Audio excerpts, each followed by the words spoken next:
अल्लाह के पाक नाम से जो नहायत मेहरबान रहम करने वाला, जो इज्जत देने वाला, जो रिज़्क़ है रज़ाक जिसने पैदा किया और जिसके कब्जे में मेरी रूह है। आज हमारा जो टॉपिक है वो बड़ा ही खूबसूरत और बड़ा गहरा, और जो दुनिया में इस टॉपिक पे बहुत काम भी हुआ है, लेकिन दूसरी साइंसेस में इसमें कोई ख़ास लोगों को सक्सेस नहीं हुई। और चूंकि ये हमारी सीरीज नसोड की सीरीज चल रही है, तो उसी के अंदर हमने बोन्स को भी डाला है कि बोन्स के अंदर कौन से ऐसा इन्फेक्शन है जिसको, कौन कौन से ऐसे पैथोजेंसिस हैं, कौन कौन से ऐसे वायरस, बैक्टीरियल, फंगस, पैरासाइट्स हैं जो बोन के अंदर इन्फेक्शन पैदा करते हैं। और ये इंसानी जिंदगी, इंसानी जिस्म का स्ट्रक्चर जो है वो इसको खराब करते हैं। और जब इंसान का किसी भी जब स्ट्रक्चर खराब हो जाता है तो फिर इंसान जो है वो धड़म से गिर जाता है, उसकी मोबिलिटी मुश्किल हो जाती है। तो बड़ा मजे का टॉपिक है, और इसमें मेरा बड़ा तवील अरसे से हम इस पे काम कर रहे हैं। और आज हम इस पे जब बात करेंगे तो आपको अंदाजा होगा कि होम्योपैथी की कितनी ज्यादा डेप्थ है इस पे, जो हमारा आज का टॉपिक है ऑस्टियोमाइलाइटिस पे।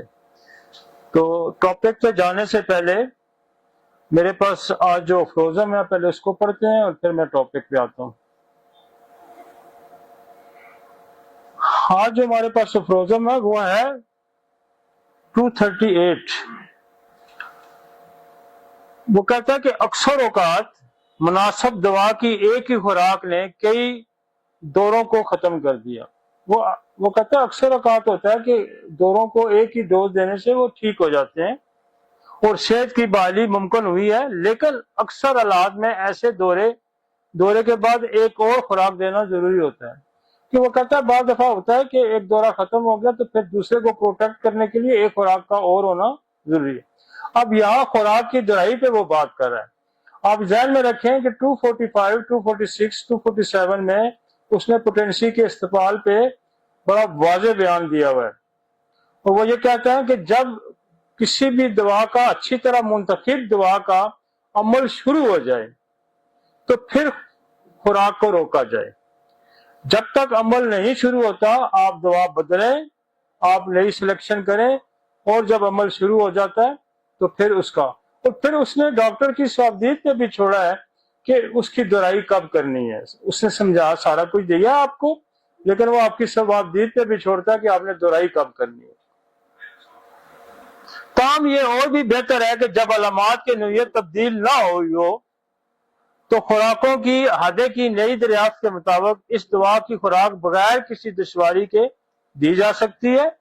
और दवा के मादे पर मुश्तमिल शीशी को हर बार 10 से 21 झटके देकर हर अगली खुराक को मुतहर्रिक किया जाए। वो ये कहता है, और ये 45, 46 में भी वो कहता है कि जब भी आप दवा दोबारा देनी शुरू करें, अगली डोज देनी तो उसको झटके दें। उससे ये होता है कि एक पोटेंसी रेज हो जाती है। जो आपकी जो इम्यून सिस्टम है, किसी भी पोटेंसी इम्यून हो गया है तो अगली डोज से वो मुतहर्रिक हो जाएगा। तो लिहाजा जब भी नई आप डोज शुरू करें तो पहली डोज को उसको अच्छी तरह शेक करके उसको दें। बहरहाल कभी कभी अगरचे कम ही ऐसे मरीजों में भी होते हैं जहां वक्फे के बाद कई दिन की सेहतमंदी के बाद वक्फादार बुखार दोबारा लौट आता है। तो जो रीअक्रेंस भी कहता है कि जो बारी के पीछे बुखारों को वो जिक्र कर रहा था कि जो बारी की बीमारियां होती हैं वो बहुत दफा थोड़ा वक्त गुजारने के बाद दोबारा लौट आती हैं। इस बुखार का सेहतमंद वक्फे के बाद दोबारा आना तभी मुमकिन है जब वो नुकसानदेह अंसर जिसने पहले बुखार पैदा किया था सेहतयाब होने वाले शख्स पर असरअंदाज होता रहे, जैसा कि दर्दली इलाकों में होता है जहां मुस्तकिल शफा अक्सर तभी मुमकिन हो सकती है जब इस सबब से दूर हो जाए। बीमारियां जो है हमारी लाइफस्टाइल की वजह से, हमारे रहन सहन की वजह से, हमारी आदत की वजह से। कुछ बीमारियां ऐसी होती हैं और कुछ बीमारियां जो है, जो अक्सर डिजीजेज हैं, जो असल डिजीज है, वो मेलमेटिक डिजीजेज है, जो किसी न किसी पैथोजेंसिस की खराबी की वजह से होती है। तो उसने लाइन बड़ी क्लियर ड्रॉ कर दी है। और ये उसी की बात कर है कि आपने बंदे का माहौल नहीं बदला, वो फिर वहीं रह रहा है, फिर उसी गंदे माहौल में रह रहा है, वही दलदली इलाकों में, फिर बीमार हो जाएगा। फिर आप दवाई देते रहेंगे। बेहतर यह है कि उसकी आदत बदले। इसकी बेशुमार मिसालें हैं। ये जो सामने सेनेटोरियम मरी में बना है ना, एक बंदे को टीबी हो गई, तो हिंदुस्तान के किसी इलाके में था, तो वो सारे इलाज जब उस पर खत्म हो गए, कोई इलाज कारीगर नहीं था, बंदा बड़ा अमीर था, उसको किसी सियाने ने मशवरा दिया कि तू सफर शुरू कर दे, जहां तुझे बेहतर कोई आबो हवा मिलती है तो वहां अपना रहना सहना शुरू कर दे। तो वो वहां से उसने सफर शुरू किया और करते करते ये पहाड़ी पे चढ़ गया मेरी की तरफ। तो ये सामने एक जगह है जहां वो रुका, पाँव डाला उसने, तो उसकी सेहत बेहतर होनी चाहिए। अब सामने में क्या खुशूसियत ऐसी है कि उसकी से वहां लगा हुआ पाइन का दरख्त, चीड़ का दरख्त। दुनिया में सबसे रिच ऑक्सीजन जो है वो चीड़ के दरख्त की। तो जब चीड़ के दरख्त की उसको ऑक्सीजन मिली तो वो ठीक होना चाहिए। लिहाजा फिर उसने, उसी बंदे ने ये सामने सेनेटोरियम अस्पताल बनाया, ये टीबी का।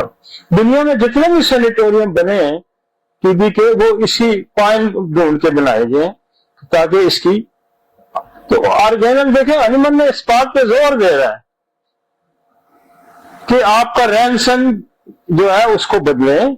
तो बंदा शराब पीता है और वो शराब पीता है, उसका लिवर खराब होता है, तो जब तक आप जितनी मर्जी देंगे उसने शराब नहीं छोड़नी तो लिवर कैसे ठीक होगा। तो ये लाइन ड्रा कर देगी है कि कुछ एक्चुअल डिजीज है, हमारी लाइफस्टाइल डिजीजेज है। अब लोगों को हार्ट अटैक हो जाता है तो डॉक्टर उसको एडवाइस करता है दवाई, प्रिवेंट करता है, या स्टंट डाल देता है या सर्जरी करता है, तो फिर उसको ये कहता है कि तुम अपने लाइफस्टाइल को बदलो, तुम्हें फिर हो जाएगा। समझ आ गई आपको? तो ये लाइफस्टाइल की डिजीजों पे वो बात कर रहा है। और फिर उसमें ये दो बातें कर रहा है। एक तो बता रहा है कि तो उस माहौल को आपने बदलना है, दूसरा वो ये बता रहा है कि आपने जब अगली पोटेंसी उसको वक्फे के बाद दोबारा देनी है तो उसको झटके दे देंगे ताकि वो 1-2 नंबर रेज हो जाए। हनीमन जो है ना, वो बड़ी हर पहलू पे खूबसूरत बातें करता है, हर पहलू पे खूबसूरत बातें करता है और बहुत साइंटिफिक बातें करता है। उसका एक दोस्त बीमार हो जाता है, वो पेंटिंग करता है, तो उसने बेशुमार दवाइयां उसको दी लेकिन वो ठीक नहीं होता। तो एक दिन वो उसके स्टूडियो चला जाता है और देखता है, सारा दिन गप्पे शप्पे मारता रहता है। तो वो उसको देखता है कि वो जब पेंट करता था या तस्वीर बनाता था तो जो ब्रश था वो अपनी जुबान के नीचे रखता था, यहाँ पे होंठों पे कंसीव करता था, सोचता था यूं। उसने कहा मैंने तुम्हारी बीमारी पकड़ ली है कि ये जो इंक है ये तुम्हारे अंदर जा रही है और तुम इससे बीमार हो। वो इंक कौन सी थी? वो सिपिया इंक थी। तो सिपिया की प्रूविंग उसने पहली दफा शुरू की। ये वो पॉजिटिव फैक्टर है। सिपिया पहले इंक में ये पक्का इसका रंग होता है। सिपिया की जो पहले आती थी ना मदर टेंचर में, वो ब्लैक कलर की आती थी। अब तो ये 3-4x डिड्यूट होके आ रही है ना। मैं इसके सिर के बालों में बहुत मैंने इस्तेमाल की लोगों के लिए। हम सिपिया जो है ना तेल में डालते थे मदर टेंचर, आज भी हम डालते हैं। तो जो मिलती थी वो डायरॉन या किसी ऐसी कंपनी की आती थी, बिल्कुल ब्लैक होती थी, बिल्कुल ब्लैक। तो पहले जो आर्टिस्ट पेंटर होते थे पक्के रंगों के लिए ये सिपिया जो है इसकी स्याही का इस्तेमाल करते थे। फिर अगर उसने कहा ये इंक छोड़ दे तो तुम ठीक हो जाए। तो this is a positive factor कि आप जब तक उसकी आदतों को नहीं छुड़ाएंगे, उसके माहौल को नहीं बदलेंगे। इस फ्रोजन में वो मैसेज दो दे रहा है आपको, एक कि उसके माहौल को बदला जाए, एक जब दवा दोहराई जाए तो उसकी पोटेंशियल। उसने बताया देखें हम तो 10 झटकों पे वही था ना हमारा काम। उसने कहा 10 से 21 ठीक हो गया जी। नेक्स्ट, आज जो टॉपिक है, यकीन माने ये नहीं कि मैं इस पे आज बोलने लगा हूं और मैं इस पे 25-30 साल से हम इस पे काम करें। बेशुमार ऐसे लोग जिनकी हड्डियों के इन्फेक्शन की वजह से उसके हाथ कटे, उनकी टांगें कटी, और जो हमारे तक पहुंच गए खुदा ने उनकी हाथ से पांव टांगे बचा दी। और होम्योपैथी की इतनी गहरी दस्तरस है इस पे, जो ऑस्टियोमाइलाइटिस है, जो हड्डियों का इन्फेक्शन है, और ये हमारा स्ट्रक्चरल इन्फेक्शन है। किसी भी घर बनता है तो उसका स्ट्रक्चर होता है, ईंटों से बनता है, जैसे एक मजबूत स्ट्रक्चर होगा तो उसकी, इसी तरह इंसानी जिस्म के अंदर सबसे आम हिस्सा जो है बाकी ऑर्गनों से अलावा उसकी बॉडी का स्ट्रक्चर है, कि अगर उसके स्ट्रक्चर पे जब आंच आ जाएगी, उससे स्ट्रक्चर जब तबाह हो जाएगा तो उसका चलना फिरना महदूद हो। लोगों को रीढ़ की हड्डी का दर्द हो जाता है, सर्वाइकल पेन हो जाता है, sciatica जो मैं पहले डिस्कस कर चुका हूँ। हम पहले ये बीमारियां sciatica, सर्वाइकल स्पॉन्डिलोसिस, ये एंक्लोजिंग वगैरह में डिस्कस कर चुका हूँ। लेकिन आज हम ये डिस्कस करने जा रहे हैं कि हड्डी के अंदर जब जख्म हो जाएगा तो क्या होम्योपैथी इसको एड्रेस करती है या नहीं करती। अब व्हाट इज द ऑस्टियोमाइलाइटिस, पहले आपको यह समझना चाहिए ऑस्टियोमाइलाइटिस होता क्या है।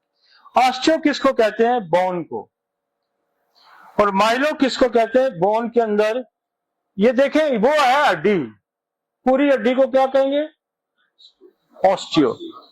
और माइलो क्या, ये आपके अंदर एक देखें, ये बोन है, शॉफ्ट है पूरी, उसके अंदर आपको एक डिफरेंट कलर नजर आएगा, इसको कहते हैं marrow. This is the bone marrow. यही बोन मैरो है जिसको बोन मैरो ट्रांसप्लांट भी कहते हैं, और यही बोन मैरो है जिसपे आपका मास्टर सेल होता है जो आपके बाकी सेल बनाते हैं। तो आप ये समझें कि एक तो आपका स्ट्रक्चर बर्बाद हुआ, न सिर्फ स्ट्रक्चर, अगर ये माइलो भी इंफेक्टेड हो गया इसका मतलब मास्टर सेल भी डिस्टर्ब हो गया। तो ये इस लिहाज से बहुत आम टॉपिक है कि आपका स्ट्रक्चर प्लस आपका बोन मैरो, जो मैरो उसके अंदर वो गूदा, जिसको मैं बेसिकली ये गूदा है जिसको बोन मैरो ट्रांसप्लांट किया जाता है, और इसी के मास्टर सेल इसके अंदर, इसी के अंदर सारे सेल बनते हैं। बॉडी के जितने सेल हैं आपके, WBC, RBC, जितने बाकी भी आपके और भी जितने सेल हैं, उसकी मैन्युफैक्चरिंग बोन मैरो में। ये ऑस्टियो हो गया, बोन मैरो को आप समझ गए। और ये जो मैरो ज्यादातर लंबी हड्डियों में या खास खास हड्डियों में ये पाया जाता है, और ये उसने जो शाफ्ट दी हुई है, इस शाफ्ट के अंदर ये उसने ये कलर दे के दिखाया होगा, this is the bone marrow, ये गोदा है। अब आइटस क्या हो गया, इसके अंदर बोन के अंदर या मैरो के अंदर, दोनों के अंदर इन्फ्लेमेशन को क्या कहेंगे, osteomyelitis. Osteomyelitis, osteo bone, myelo and itis, ये तीन लफ्ज मिलके बनेंगे ऑस्टियोमाइलाइटिस। समझ आ गई जी।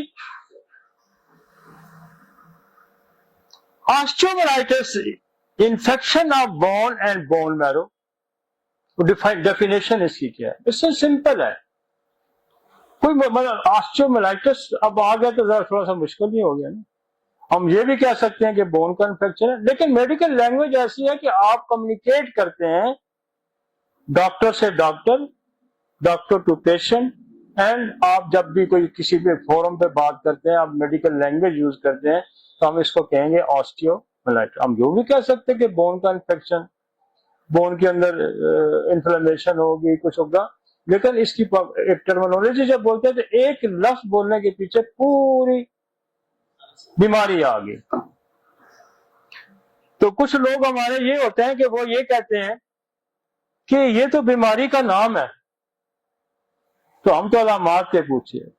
अब अलामात उसको दर्द अल्लाह के बंदे, वो ऑस्टियोफाइट्स भी हो सकते हैं, वो बल्ज भी हो सकता है, वो इंजरी भी हो सकती है, वो ऑस्टियोमाइलाइटिस भी होता है। वो तो आके आपको कहे डॉक्टर साहब मेरी तो ये हड्डी में दर्द हो रहा है, तो आपने जज करना है कि ऑस्टियोमाइलाइटिस है, ऑस्टियोपोरोसिस है, ऑस्टियोपिनिया है, सर्वाइकल स्पॉन्डिलोसिस है, sciatica है, लंबर स्पॉन्डिलोसिस है,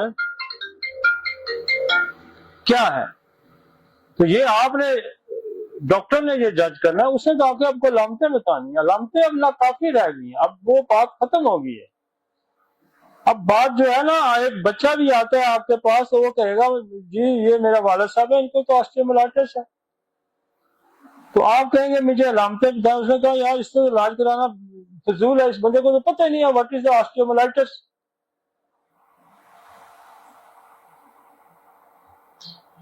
यूजुअली बैक्टीरियल होता है, अक्सर ये बैक्टीरिया की वजह से होता है, और ये दो सूरतों में होता है, एक्यूट भी हो सकता है और फिर क्रॉनिक भी हो सकता है। एक्यूट का मतलब ताजा ताजा है, क्रॉनिक बहुत पुराना हो गया। हमारे पास 20-30 साल के भी लोग आए हैं जिनको ऑस्टियोमाइलाइटिस है, 20 साल हो गए, 30 साल हो गए, 10 साल हो गए, 5 साल हो गए, जो ऑस्टियोमाइलाइटिस का शिकार होंगे। May involve cortex, medulla and periosteum. अब ये वो कहता है कि ये इन्वॉल्व हो सकता है पेरियोस्टियम, जो बाहर वाली लेयर है जो स्किन के साथ अटैच होती है, और कॉर्टेक्स उसके अंदर वाली लेयर है, और मेडुला बिल्कुल अंदर वाला। तो ये कहता है कि तीनों चीजें जो इसकी लेयर्स हैं ये इसके अंदर इन्वॉल्व हो सकती हैं। आप किसी एक को, जैसे हम हार्ट का चैप्टर हम पढ़ रहे थे तो क्या था, पेरिकार्डियाटिस, कार्डियाटिस और जो इंडोकार्डियाटिस, तो वो उसकी भी 3 लेयर थी। तो मोस्टली खुदा ने बहुत जगह पे 3-3 लेयर्स रखी हुई है। तो ये उन तीनों लेयर्स का जिक्र कर रहा है कि इन तीनों लेयर के अंदर कोई भी इंफेक्शन हो जाता है तो उसको हम ऑस्टियोमाइलाइटिस कहते हैं। ठीक हो गया जी।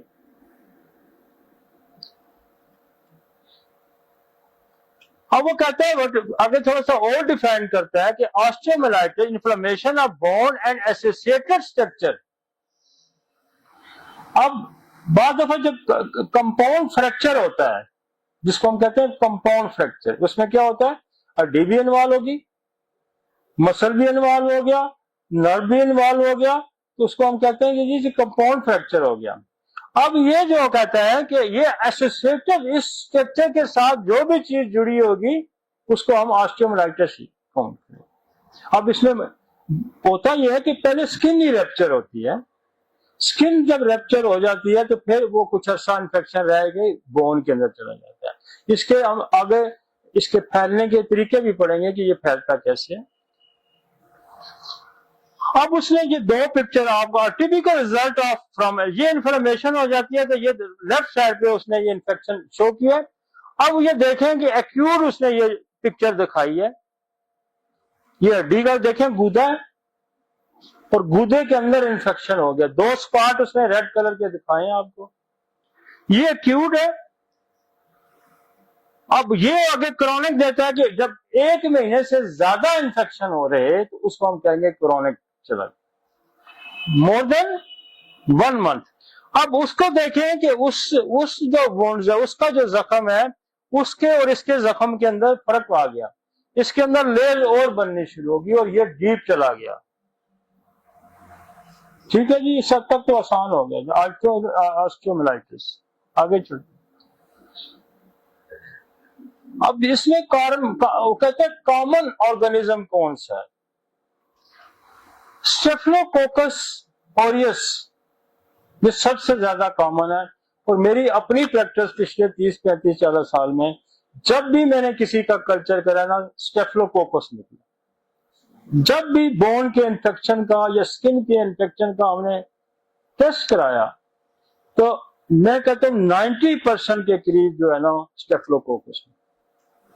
और मैं आपको ये दावे से कहता हूं कि जब से हमने ये लेक्चर सीरीज शुरू किए 1.1% भी लोग नहीं है जो इस चीज से वाकिफ हो कि स्किन के अंदर या बोन के अंदर स्टेफिलोकोकस हो सकता है।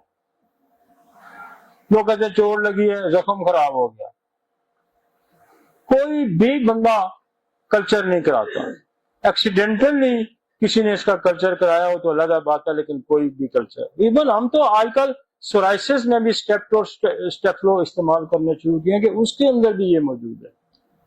मेरा एक दोस्त है मेजर आमर, उससे मेरी हम सोराइसिस पे जब ऑटोइम्यून सोराइसिस भी हमने की है, उसमें से मेरी बात हुई तो कहते हैं आजकल मैं जो माइक्रोस्कोपिक देखता हूँ तो मुझे तो स्टेप इतना नजर आता है सोराइसिस के अंदर, बिल्कुल बैक्टीरिया फिरता नजर आता है। और जब किसी जिस्म के अंदर, ठीक है हमारे पास बेशुमार अद्वियात होती हैं, लेकिन जब तक आप इसके अंदर नसोड़ का इस्तेमाल नहीं करते तो ये नहीं ठीक हो। ये तो निकालने दे, 100 में से 2-4 ठीक हो जाए तो मैं कह सकता। दवाइयां काम करती हैं, वो दवाइयों को मैं जिक्र भी करूंगा। हमने कुछ 30-40-50 दवाइयों की इधर लिस्ट डाली हुई है ये जरूर करती होंगी, लेकिन जब आप इस पे निचोड़ लगा देते हैं तो ये प्रोसेस बहुत ही क्विक होना शुरू हो जाता है। अब एक इसका अंदर एक MRSA भी है, ये भी बेसिकली स्टेफिलोकोकस है, ये मेथिलीन रेजिस्टेंस है स्टेफिलोकोकस के, ये मेथिलीन एक मेडिसिन है, उससे ये रेजिस्ट है, उसको MRS कहते हैं। तो ये उन लोगों के लिए, लेकिन हमारे लिए तो स्टेफिलोकोकस ही काफी है।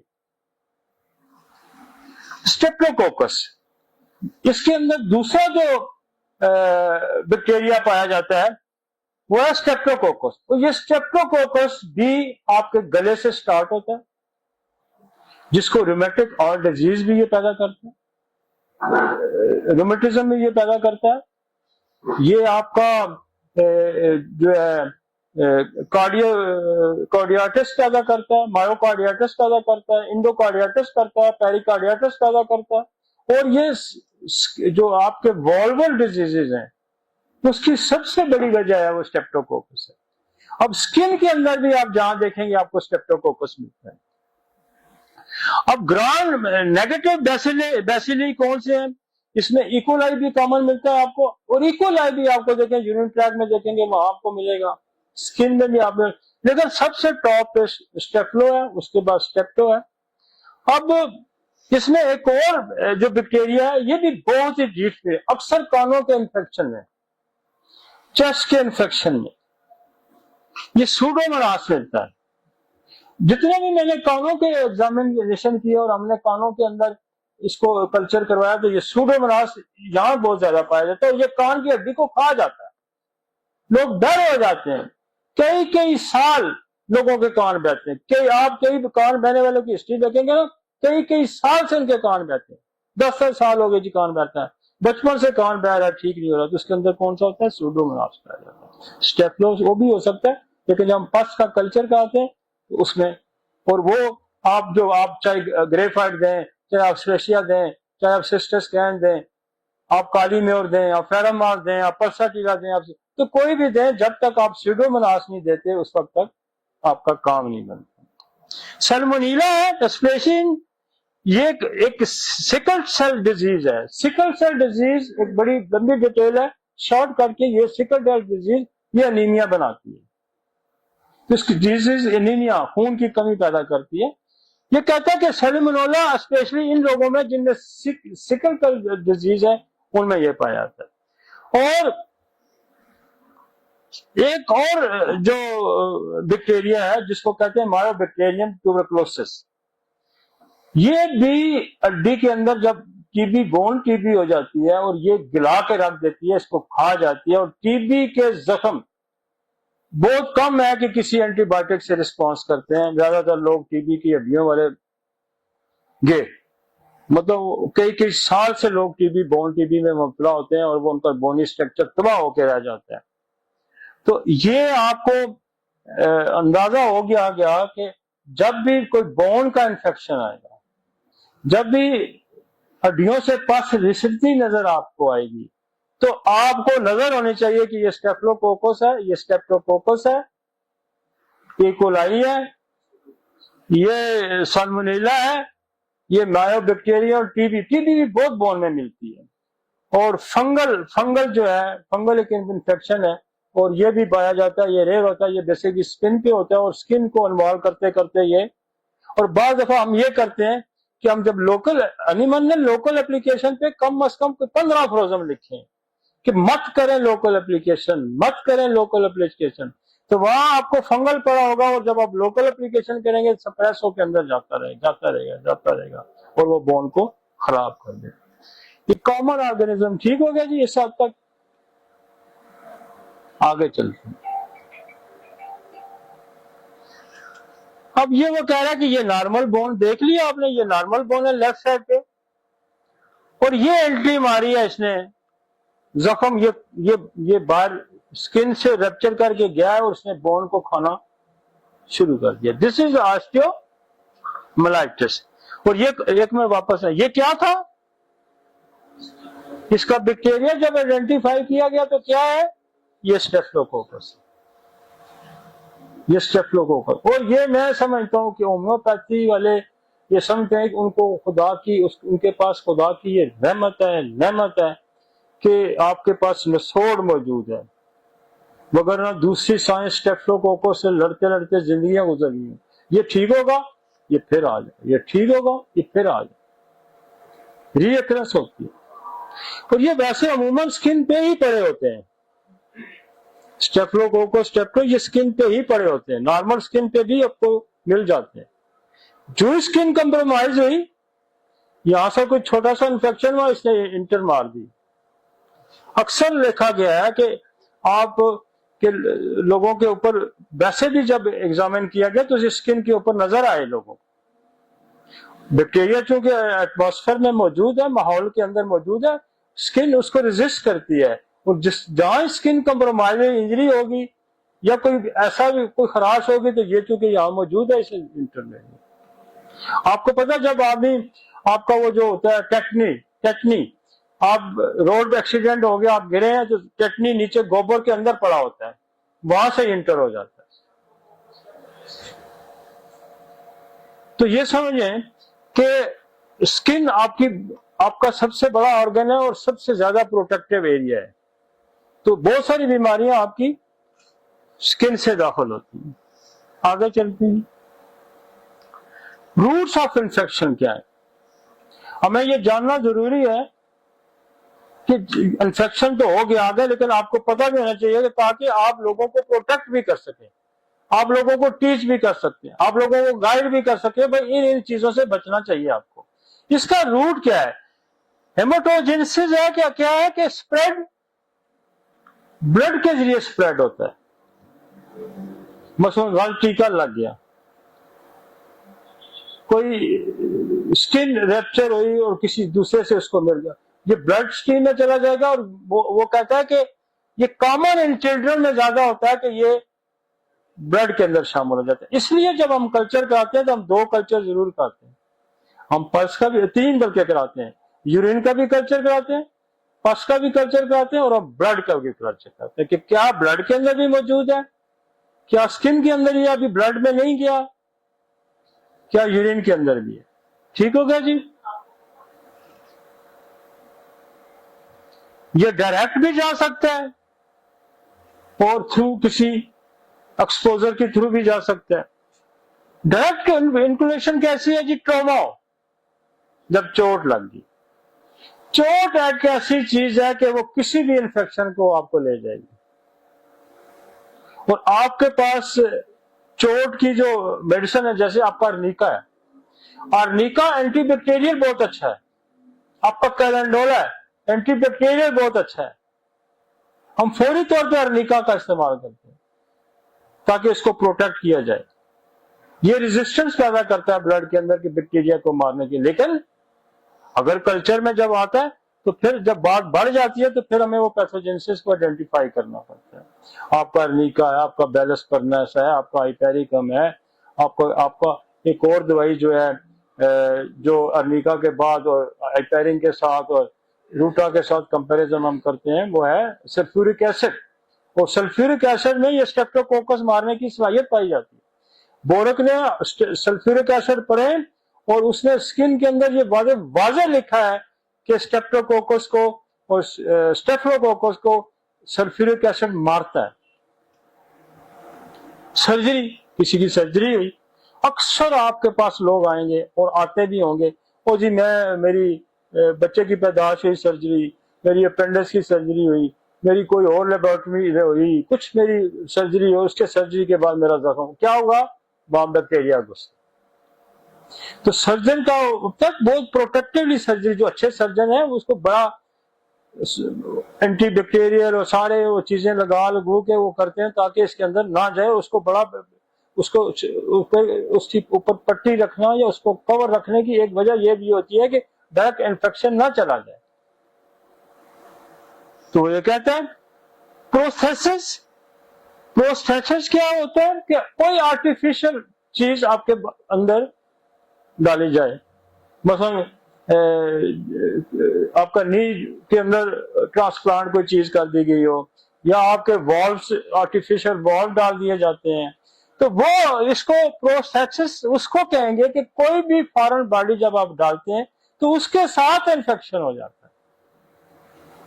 जो आजकल बहुत ज्यादा हो गया ना कि ये ऑर्गन इसको अंदर इसको चेंज कर लो, ये कर लो, वो कर लो, तो उसके अंदर भी उसने सारा दिया कि ये भी नजर रखनी है कि हिस्ट्री जब आप लेते हैं तो क्या कोई इंजरी तो नहीं हुई थी, क्या कोई अंदर चेंजेस की गई है, कोई फॉरेन बॉडी डाली गई है, जैसे स्टंट डाले जाते हैं, शंटिंग की जाती है, किडनी के अंदर की जाती है, लिवर के अंदर की जाती है, ब्रेन के अंदर की जाती है, जो हाइड्रोस्फेरस के बच्चे हैं उनको की जाती है। तो बहुत सारे प्रोसीजर होते हैं, उस प्रोसीजर भी अगर हुआ तो फिर उसको भी चांसेस है, इसके रूट्स हैं ये। कंटेजियस स्प्रेड जो है वो कहता है कि डायबिटिक फुट जो है फॉरेन बैक्टीरिया, क्योंकि उसको जब पेरिफेरल न्यूरोपैथी स्टार्ट हो जाती है तो उसको एहसास नहीं होता। ये जो एक बीमारी है ना कोढ़ की, जिसको जुज़ाम भी कहते हैं और उसको ये कहते हैं लुप्रेसी। अब लुप्रेसी जो होती है ना वो उसका फैलने का तरीका क्या है कि वो लुप्रेसी तब फैलती है कि उनके जो पेरिफेरल नर्व्स हैं वो डैमेज हुआ हो जाता है। जो लुप्रेसी है बेसिकली ट्यूबरकुलोसिस का ही बैक्टीरिया इसी फैमिली से ताल्लुक रखता है जो लुप्रेसी करता है। और लुप्रेसी में ये होता है कि ये जो अगले हिस्से होते हैं ना इनके अंदर नर्व इंडे खत्म हो जाती है और आपको एहसास नहीं होता। वो जरा सी किसी गर्म जगह पे भी रखेगा, वो कहीं कट्स पे भी उसके लगे जाए, उसको पता नहीं होता, वो जख्म बनता है। तो वो उसको कहते हैं, उसके अंदर जो बैक्टीरिया होता है दैट इज द वो लुप्रेसी का बैक्टीरिया होता है। बेसिकली वो ट्यूबरकुलोसिस की फैमिली है वो। तो वो कंपैरिजन आप कर सकते हैं, लेकिन वो और चीज है। ये डायबिटिक फुट में भी होती है कि जब न्यूरोपैथी स्टार्ट हो जाती है तो इंडिंग नर्व जो आपकी वीक हो जाती है, आपको सेंस नहीं होती, जख्म हो जाता है और जख्म बढ़ता जाता है। इसलिए कहते हैं कि डायबिटिक पेशेंट के आपको हर वक्त फुट पे उस पर नजर रखनी चाहिए कि कहीं कोई डायबिटिक फुट अल्सर तो नहीं हो गया। प्रेशर सोर्स होता है कि कोई बहुत ज्यादा प्रेशर पड़ रहा है, वो प्रेशर पड़ने अक्सर देखें ना शू बाइट हो जाते हैं लोगों को, लेट बूट लेते हैं उसको कहते हैं शू बाइट, जिसकी हमारे पास एक दवाई भी है पियोनिया, शू बाइट में यूज होती है स्पेशली पियोनिया जो आप मशहूर है बवासीर के लिए, लेकिन ये शू बाइट की भी बड़ी दवाई है कि जिसको शूज लग जाता है। तो प्रेशर से भी जख्म हो सकता है। तो ये वो देखे रूट्स है हमारे। ठीक हो गया जी। अब ये रूट्स उसने बताया, कॉजेटिव फैक्टर उसने पहले भी आपको बताया था, कॉजेटिव फैक्टर उसने आपको पहले भी बताए थे, लेकिन अब भी आपको दोबारा आपको याद करा रहे हैं। ये डायरेक्ट इनकुलेशन है। डायरेक्ट इनकुलेशन क्या है कि ओपन फ्रैक्चर हो गया, ओपन फ्रैक्चर हो गया तो वो बैक्टीरिया एंटर हो गया, cause by bacteria Streptococcus, contiguous infection है। अब ये देखें कि फुट अल्सर हो गया और यहां से उसने एंटर हो गया और ये ब्लड के जरिए हेमाटोजन से है, ब्लड के जरिए अंदर ब्लड से आ रहा है और जाके हड्डी को उसने खराब किया। बाहर जहां कमजोर चीज भी मिलेगी दुश्मन को वहां उसने जगह बना, जो पार्ट इंसानी जिस्म का वीक है। अब ब्लड ने सर्कुलेशन की कहां कहां फिरा, लेकिन जहां उसकी देखा नहीं थी हड्डी में कोई वीकनेस है उधर ही घुस गया। अब वो यूरिन ट्रैक्ट में भी चला जाता है, वो लंग्स में भी चला जाता है। तो जो रेजिस्टेंस जहां से कम मिलती है, लॉ ऑफ नेचर है, दुश्मन कहां हमलावर होगा जहां उसके लिए रेजिस्टेंस कम होगी। जहां आगे से बंदा चपेट मारता है वहां कोई नहीं जाता, रुक जाता है। कि जहां भी उसको रेजिस्टेंस मिलेगी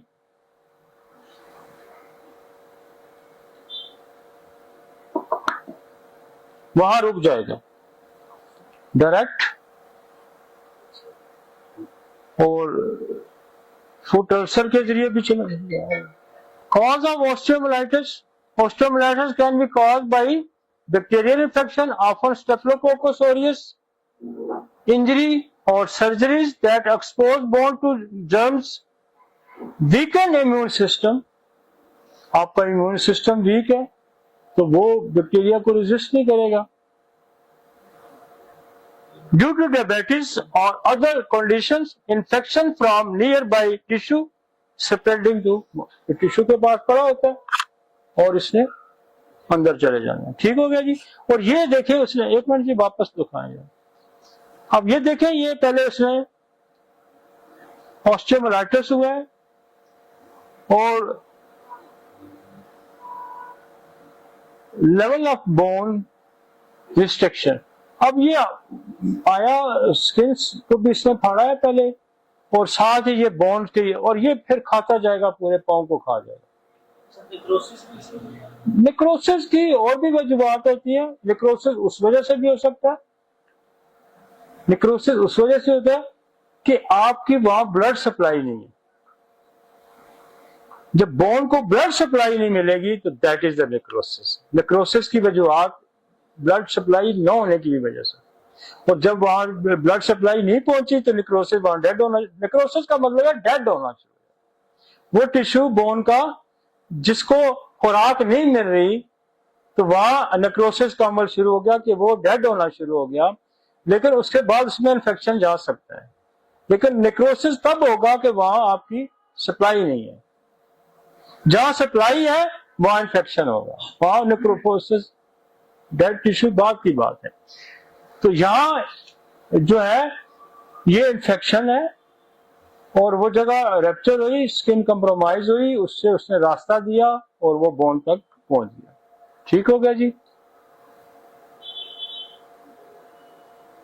आगे चलते हैं. अब इसमें रिस्क फैक्टर कौन से? जिन लोगों को शुगर होगी उनके लिए रिस्क फैक्टर है, उनके चांसेस ऑस्टियोमाइलाइटिस के ज्यादा हैं. पेरिफेरल वैस्कुलर डिजीज, वेसल की डिजीज, जैसे बहुत कॉमन है आपकी वो varicose, DVT, deep vein thrombosis हुआ, आपकी आर्टरीज के अंदर क्लॉट हो गया, थ्रोम्बोस हो गया, आगे सप्लाई बंद होगी, वहां स्किन खराब होनी शुरू हो जाएगी और उसके बाद वहां इन्फेक्शन आ जाएगा. वो तो इसका काज एक तो वो है, और भी कोई पेरिफेरल, जैसे अच्छा ये तो डीप वेन थ्रोम्बोसिस हो गया.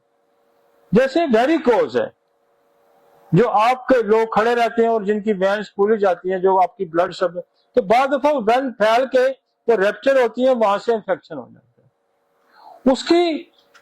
अब मैं आपको बताऊं कि उसकी जो डायबिटिक फूड, खुदा का शुक्र है कि होम्योपैथी से 99% बच जाते हैं. वेरिकोज 99% बच जाती है. सिकल सेल एनीमिया, ये आपका बोन मैरो के अंदर एक सिकल सेल डिजीज है, इसको कभी इस पे हम बात करेंगे, लंबा बात है. ये भी ठीक हो जाता है. इम्यूनो कॉम्प्रोमाइज, इम्यूनो सप्रेशन, आपका इम्यून सिस्टम सप्रेस किया जाता है. वो कब किया जाता है? जब आप कोई भी ट्रांसप्लांट करते हैं, कोई भी ट्रांसप्लांट करते हैं, तो ट्रांसप्लांट फॉरेन बॉडी जब बॉडी में दाखिल की जाती है तो उसको बचाने के लिए आपके इम्यून सिस्टम को सप्रेस करने के लिए इम्यूनो सप्रेशन दवाइयां दी जाती हैं. और ये दवाइयां दो जगह दी जाती हैं. एक आप उस वक्त देते हैं कि जब आप कोई ट्रांसप्लांट करते हैं, आप लिवर ट्रांसप्लांट करते हैं, आप किडनी ट्रांसप्लांट करते हैं, तो मस्ट है कि जब तक आप इम्यूनो सप्रेशन नहीं देंगे तो आपके अंदर कोई भी पैथोजेनेसिस आया, आपका इम्यून सिस्टम एक्टिव हुआ और उसने एक्टिव होने के साथ जो फॉरेन बॉडी रखी है उसको बाहर फेंक देगा. लिहाजा उनको इम्यूनो सप्रेशन दिया जाए. जिनके अंदर इम्यूनो सप्रेशन मेडिसिन यूज होती है उनके यहाँ ऑस्टियोमाइलाइटिस होने के चांसेस बहुत ज्यादा है, क्योंकि वो बैक्टीरिया को आपका इम्यून सिस्टम रोक नहीं रहा, क्योंकि आपने उसको बैरियर लगा दिया कि आप जो भी बंदा आता है आपने उसको नहीं मना करना, आपने घर के दरवाजे ही खोल दिए, क्योंकि आपने उसकी लाइफ सेव की, उसको ऑर्गन ट्रांसप्लांट कर दिया. और दूसरा इम्यूनो सप्रेशन का इस्तेमाल होता है, दूसरा होता है ऑटोइम्यून डिजीजेज में। जितने भी ऑटोइम्यून दुनिया की में एक ही उनके पास है कि या तो स्टेरॉइड दिया जाए या इम्यूनोसप्रेशन दिया जाए। इम्यूनोसप्रेशन ऑटोइम्यून डिजीज में इसलिए दिया जाता है कि जब एंटीबॉडी बनती है और वो फॉरेन बॉडी के खिलाफ एक्ट करती हैं और वो मिस्टेकनली अपनी बॉडी पे अटैक करती हैं। उसकी 85 डिजीजेज हम बहुत लंबी में सीरीज करके आए हूं। अब वो इस एंटीबॉडी के बनने के अमल को रोकते हैं। किससे रोकते हैं? इम्यूनोसप्रेशन देके रोकते। उसके साथ नुकसान ये होता है कि बैक्टीरिया इंटर हो जाता है। फायदा वो ये समझते हैं कि ये एंटीबॉडी नहीं बनेगी तो सीलियक डिजीज नहीं होगी, क्रोन डिजीज नहीं होगी, अल्सरेटिव कोलाइटिस नहीं होगा, सोराइसिस की कम हो जाएगा, क्योंकि सारे बेसिकली डायरेक्शन गलत होने की वजह से आपका इम्यून सिस्टम की आपकी बॉडी को तबाह करता है। तो लिहाजा जिन लोगों को इम्यूनोसप्रेशन दी जाती है उनको ऑस्टियोमाइलाइटिस होने के चांसेस बहुत ज्यादा है। और प्रोस्थेटिक इम्प्लांट्स, जिसका हमने जैसे वाल्व आपको लगाए जाते हैं, वाल्व कोई सुअर के वाल्व भी लगाया जाता है, आपको आर्टिफिशियल वाल्व भी लगाए जाते हैं। तो बहुत सारे वाल्व जब लगाए जाते हैं तो that is the foreign body, तो उसके खिलाफ जो इम्यूनोसप्रेशन भी दिया जाता है, उसके रेजिस्टेंस को रोकने के लिए दिया जाता है। तो उन लोगों को आईवी ड्रग्स अब्यूज है, इंट्रावीनस ड्रग्स का इस्तेमाल जो है उसका अगर अब्यूज है तो वो भी लेटर ऑन जाके आपको ऑस्टियोमाइलाइटिस की तरफ ले जाएगा। ओपन फ्रैक्चर्स है, पहले भी मैंने जिक्र किया, कहीं भी ओपन फ्रैक्चर होगा तो उसको ऑस्टियोमाइलाइटिस होने के चांसेस बहुत बढ़ जाएंगे। ये रिस्क फैक्टर है जी। आगे चलते हैं। पैथोजेनेसिस क्या है जी? Bacteria lodge in the metaphysics children, acute inflammation response, pus formation, increase intramedullary pressures, vascular compromise, bone necrosis आपका आ गया कि जहां बोन नेक्रोसिस होगा तो वहां चांसेस ज्यादा है कि वहां किसी तरीके से अगर वो इंटर हो गया तो उस जगह में फिर वो हड्डी को मजीद बैक्टीरिया शामिल हो जाएगा और नेक्रोसिस को ऑस्टियोमाइलाइटिस में ले जाएगा। सीक्वेस्ट्रम, इन्वोल्यूक्रम और क्लोएका, ये वो कॉजेज हैं जो बेसिक ये जो पैथोजेनेसिस है ये कॉज इसकी बनते हैं। नेक्स्ट स्लाइड पे जाएं जी। फिर उसने स्टेफिलोकोकस आपको दिखाया, ये देखें बाहर पड़ा है, ये बाहर पड़ा है ना, हड्डी के थोड़ा सा दूर पड़ा है और वहां से एंटर हो रहा है। अब यहां से इसने इन्वेजन ले लिए। अब ये जो जगह बता रहा है, ये जो आपको सुर्खी नजर आ रही है या यहां जो चेंज आ रही है, ये स्टेफिलोकोकस इंटर हो गया। Next slide.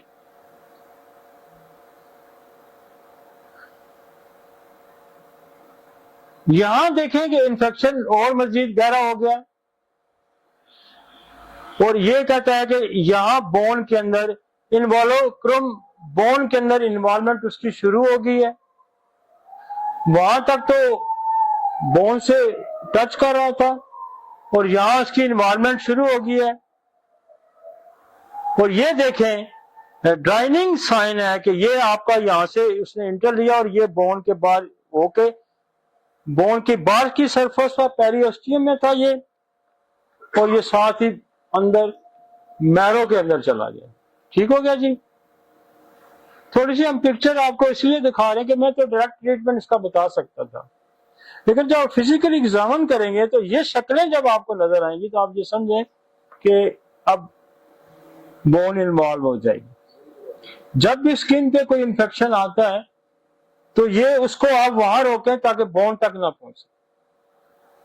फोन उसका कल्चर कराएं, अगर इंजरी है तो इंजरी को ट्रीट करें, वगरना कोई और वजह आपका उसके बाद भी अगर हुआ तो फौरन 2, 4, 10 दिन में अगर आपका जख्म ठीक नहीं होता तो फिर आपको फौरन उसका कल्चर कराना चाहिए ताकि वो अगले अजाब से बचे। ठीक है जी, नेक्स्ट।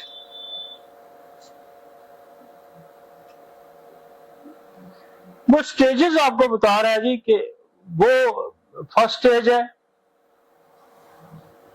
इनिशियल इन्फेक्शन है वो वाला,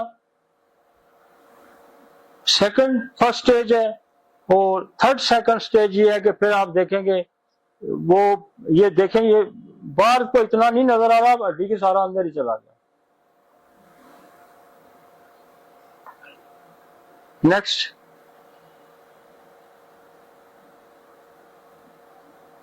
और फिर वो देखें कि वो कहता है कि ये पहले लॉन्ग बोन के अंदर था, फिर इसने इन्वेन कहां कर दी, ये जॉइंट पे भी चला गया। अब लॉन्ग बोन की हद तक तो कोई मूवमेंट थी, जो इसने जॉइंट इन्वॉल्व किया तो मूवमेंट और रिस्ट्रिक्ट होगी, फिर तो इसने जॉइंट ही तबाह करके रख देना। और फिर देखिए उसने कहा कि ये डेड बोन है, extension into the sub periosteum जो ये लोकेशन है, और ये न्यू बोन फॉर्मेशन जो है ये आपको न्यू बोन अपनी बाहर की लेयर को बाद दफा बिल्ड भी कर देती है, ये गूदे के अंदर चला गया। और ये साइनस ट्रैक बना दिया इसने, देखें साइनस ट्रैक के जख्म अंदर है, और फिर एक इसलिए सराख आपको नजर होते हैं लोगों के पास, ये सराख जैसी पीप आ रही है, बेसिकली वो ये अंदर है सारा जख्म। और फिर नेचर कोई ना कोई ड्रेनेज पाथ बनाती है। एक अफरोजन एनिमल का एग्जैक्ट मुझे याद नहीं है कि ये 200 की सीरीज में है, वो कहता है कि जब आपके पास आप कोई किसी बंदे का इलाज नहीं कर पा रहे तो नेचर ये क्या करती है कि बीमारी को पेरिफेरल पर फेंकती है, अजाब की तरफ फेंकती है, और मौका देती है उसको सर्वाइवल का कि शायद कोई इसकी हेल्प कर दे। मतलब इतना बड़ा है कि जब आप उसका कोई इलाज नहीं कर रहे तो फिर उसको डिवाइड करती है, उस प्रेशर को तकसीम करती है। अब यही देखें कि यहां जब आप उसका कोई इलाज नहीं करे तो उसने एक वे आउट निकाला है अपना प्रेशर। देखें जहां कोई भी प्रेशर बन जाता है तो कहीं ना कहीं से सुराख होता है, फिर वहां से पानी निकलना शुरू हो जाता है, यही होता है ना। तो ये यहाँ प्रेशर डेवलप हो गया, अब उसने यहाँ से साइनस बनाया, और ये साइनस ये पीप का एक छोटा सा सुराख बना के उसने बांट दिया। ठीक हो गया जी, this is osteomyelitis. Chronic osteomyelitis of the femur shaft, ये जो आपकी फीमर बोन है इसकी शाफ्ट के अंदर वो बता रहा है। और ये जो एरिया है ना आपका, ये जो फीमर बोन है ये बड़ा खतरनाक एरिया है, जहां कोई भी इंजरी हो जाती है ना तो यहां से क्लॉट उठ के सीधे आपके लंग्स पे चले जाते हैं, और अक्सर ये लोग जो है ना उस पे चले वेंट पे चले जाते हैं, ये ब्रेन में भी चला जाता है। ये सबसे खतरनाक एरिया है हमारी, और कोई बोन इंजरी होगी तो वहां से वो क्लॉट नहीं उठेगा, ये इस फीमर बोन का क्लॉट फौरन जाता है, ब्रेन के अंदर जाता है, लंग्स के जाता है, और अक्सर लोगों की ये जो फीमर फ्रैक्चर है इसकी लोगों की डेथ हो जाती है, और अक्सर ब्रेन पे लोग हैं वापस सर्वाइव नहीं हुए। तो ये देखिए शाफ्ट के अंदर मौजूद है, ये मेडुला मैंने क्या कहा था, बिल्कुल सेंटर वाला एरिया, उसको भी इसने इन्वॉल्व किया हुआ है, पेरिओस्टियम बाहर वाली लेयर को भी, मैक्रोबैक्सिस सब है, फर्स्ट फील्ड जो एब्सेस बना लिया इसने, और कार्टिकल बोन, ये बाकी जो बोन है जो बाकी जहां जहां तक है कि इसने बोन के सारे हिस्से को पेरिओस्टियम को इन्वॉल्व किया, मेडुला को इन्वॉल्व किया, कॉर्टेक्स को भी इन्वॉल्व कर लिया, और फिर सारा ही। अब ये एलोपैथिक या दूसरी साइंस वाले क्या करते हैं, बोन वहां से काटी, बोन यहां से काटी, और फिर इस पे ग्राफ्टिंग की जाती। सर्जन क्या करते हैं, मैं आपको एक केस बड़ा खूबसूरत बताता हूं। उस बच्चे को इन्फेक्शन नहीं था, एक मेजर साहब है उनकी बेटी है, उसकी ये जो शाफ्ट थी ये कमजोर थी, थिन थी, बहुत ही पतली थी। ये जितना एरिया इसने इन्वॉल्व किया इससे थोड़ा बड़ा एरिया था। उसने क्या किया, सर्जन ने यहां से बोन काटी, यहां से काटी, और बीच में इसको ड्रॉप की। और ड्राफ्टिंग किए हुए कोई 6 महीने गुजर गए तो वो ड्राफ्टिंग सक्सेस नहीं हुई। अब बड़ी बेचारी पहले तो चलती फिरती थी, बोन वीक थी, अब वो जनाब उस पर चलेगी स्पोर्ट पे। मेरे पास केस आया तो कम से कम 1-1.5 इंच ऊपर से और 1-1.5 इंच नीचे से बोन में गैप था। हमने क्या किया कि हमने जेनेटिकली पहले इसको डील किया कि बोन को स्टेंट दी, एक्से दी, कासी दी और सिफलिनियम दी, ओरामेड दी और सिलेशिया मैंने दी कि हमने बोन को स्टेंट दी कि बोन के अंदर स्टेंट था, क्योंकि बोन का एरिया कंजेंटली वीक था। और फिर हमने इसको दी क्या नाम है, सिम्फाइटम। मैं इसको सिम्फाइटम फिर देता रहा। पहले हमने सीएम में दी, फिर 200 में दिन में टीडीएस रखा और रूटा रोज रखा और साथ मैंने इसको रस्टाक दी। आप हैरान हो गए कि यहाँ तो बोन का मसला इसने रस्टाक क्यों दी। और ये क्लू जो है, अल्लाह जन्नत नसीब करे, नूर मोहम्मद, मुझे ज़हूर साहब ने बताया कि नूर मोहम्मद जब हड्डी नहीं जुड़ती थी तो उसको रस्टाक दिया करता था। तो मैंने कहा जी रस्टाक क्यों दिया करता था, ये तो मसल की दवाई है। तो वो ये कहता था कि मसल को स्ट्रेंथ दे के करीब लाता है। हाँ, तो हमने उसका 3-4 महीने इलाज किया और फिर ये ग्राफ्टिंग जो है आपस में जुड़ गई। और उन्होंने जाके फिर उसी सर्जन को जाके दिखाया कि ये देखें जी अब जुड़ गई है। उसने कहा देखे दवाइयों ने मेरे बड़ा लेट काम किया। उसने कहा नहीं साहब, भाई साहब आपकी दवाई है, ये हमने होम्योपैथिक ट्रीटमेंट दी। तो इस पे देखें एक बड़ी तवील हमने काम किया हुआ है। होम्योपैथी में बड़ी मजे की साइंस है। और ये जितना बोनी स्ट्रक्चर के अंदर जितनी भी खराबियां हैं, चाहे वो सर्वाइकल स्पेंडिलोसिस है, चाहे वो लंबर है, चाहे वो ऑस्टियोफाइस्ट है, चाहे एरिनेशन है, चाहे बल्ज है, कुछ भी है, जितना सक्सेसफुली और जितना मैजिकली होम्योपैथिक ठीक करती है दुनिया की कोई साइंस नहीं करती। नेक्स्ट चले जी। अब वो कहता है स्टेजेस क्या है, टाइप ऑफ ऑस्टियोमाइलाइटिस क्या है, एक्यूट ऑस्टियोमाइलाइटिस है, सब एक्यूट और बॉडीज एक्सेस करना शुरू हो जाते हैं, क्रॉनिक ऑस्टियोमाइलाइटिस है और वर्टिब्रा ऑस्टियोमाइलाइटिस है। आपके जो बैक बोन है फिर उसके अंदर उसके मोरे खाने शुरू हो जाते, और ट्यूबरकुलोसिस ऑस्टियोमाइलाइटिस, टीबी की वजह से फिर ऑस्टियोमाइलाइटिस जो होता है वो है। आगे चलते हैं।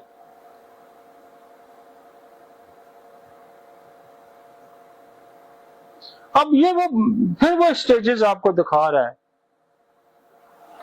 ये एक्यूट है, पेरियोस्टियल को पकड़ता है, बाहर वाली हड्डी को तो अंदर जा रहा है, इंडोस्टियल स्कोलेपलिंग में चला गया है और वो जाके पूरा उसने स्ट्रक्चर बोन का तबाह करके रख दिया है। वो क्रॉनिक है, ये एक्यूट है। आगे चलते हैं जी। एक्यूट में आपको क्या मिलेगा, सडन ऑनसेट होगा, फीवर होगा, लोकल पेन होगा, स्वेलिंग होगी, रिस्ट्रिक्टेड मूवमेंट होगी, ये एक्यूट की बुखार आ जाएगा।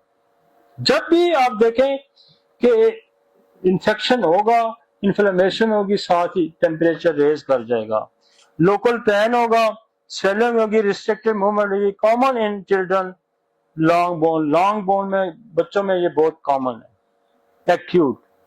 Next, chronic osteomyelitis, persistent infection, मुसलसल इन्फेक्शन का रहना,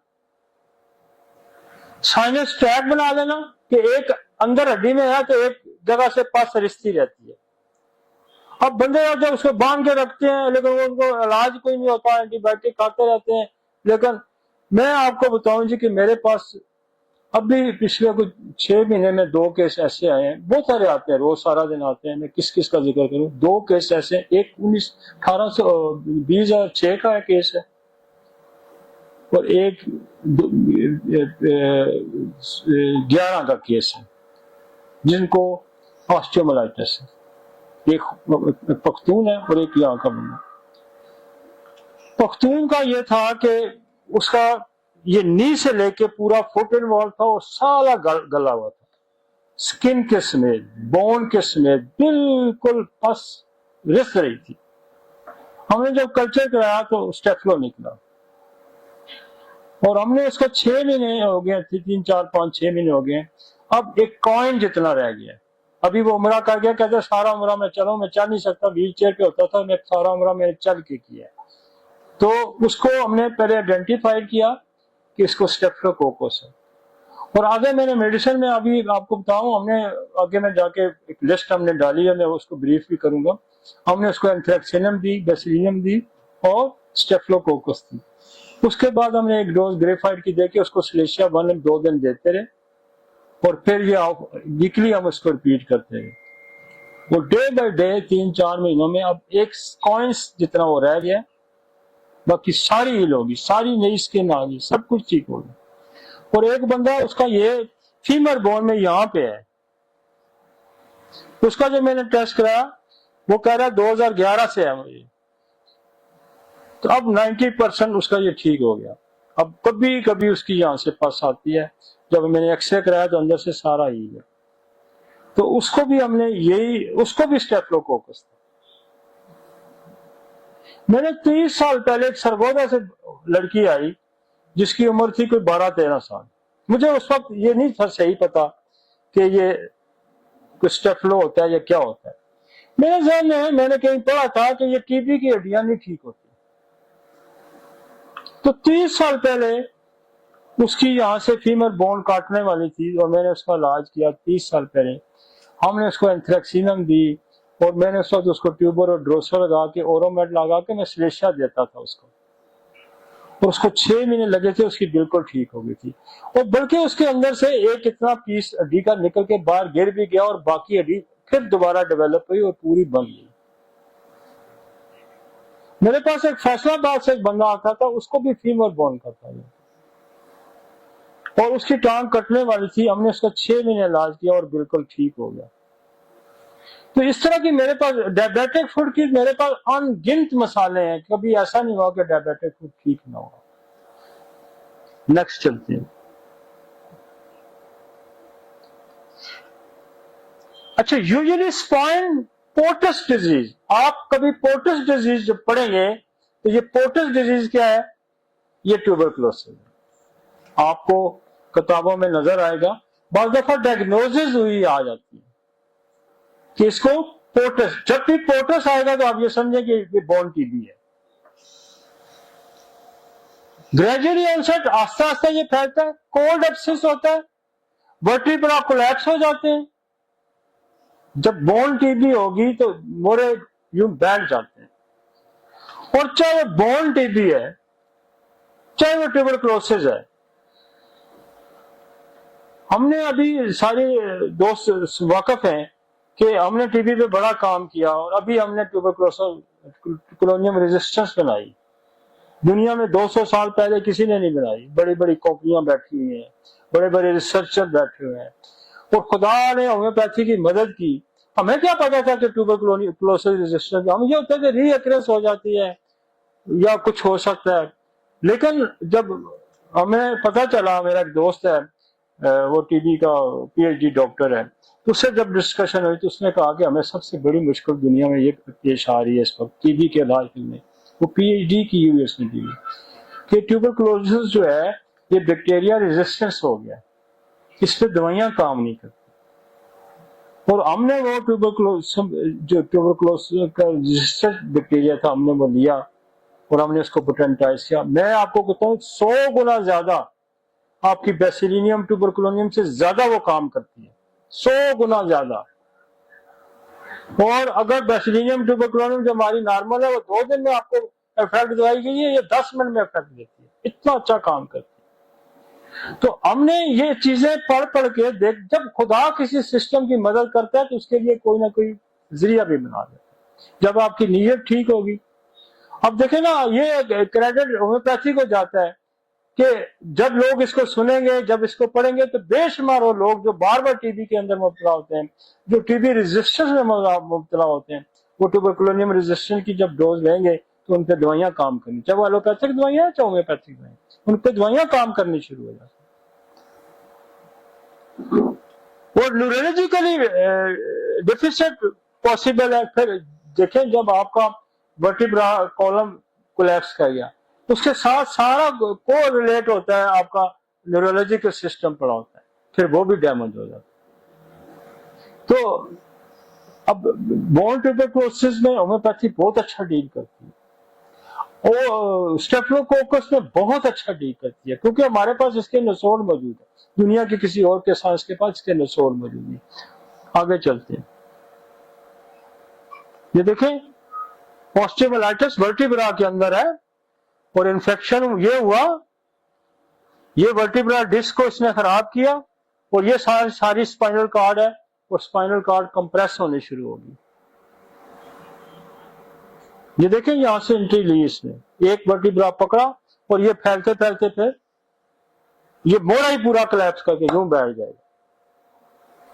अक्सर लोग आपको कहते हैं जी टीबी की वजह से मेरा मोड़ा कोलैप्स हो गया, लाइफ टाइम अब लोग माजूर हो जाते हैं। नेक्स्ट सी,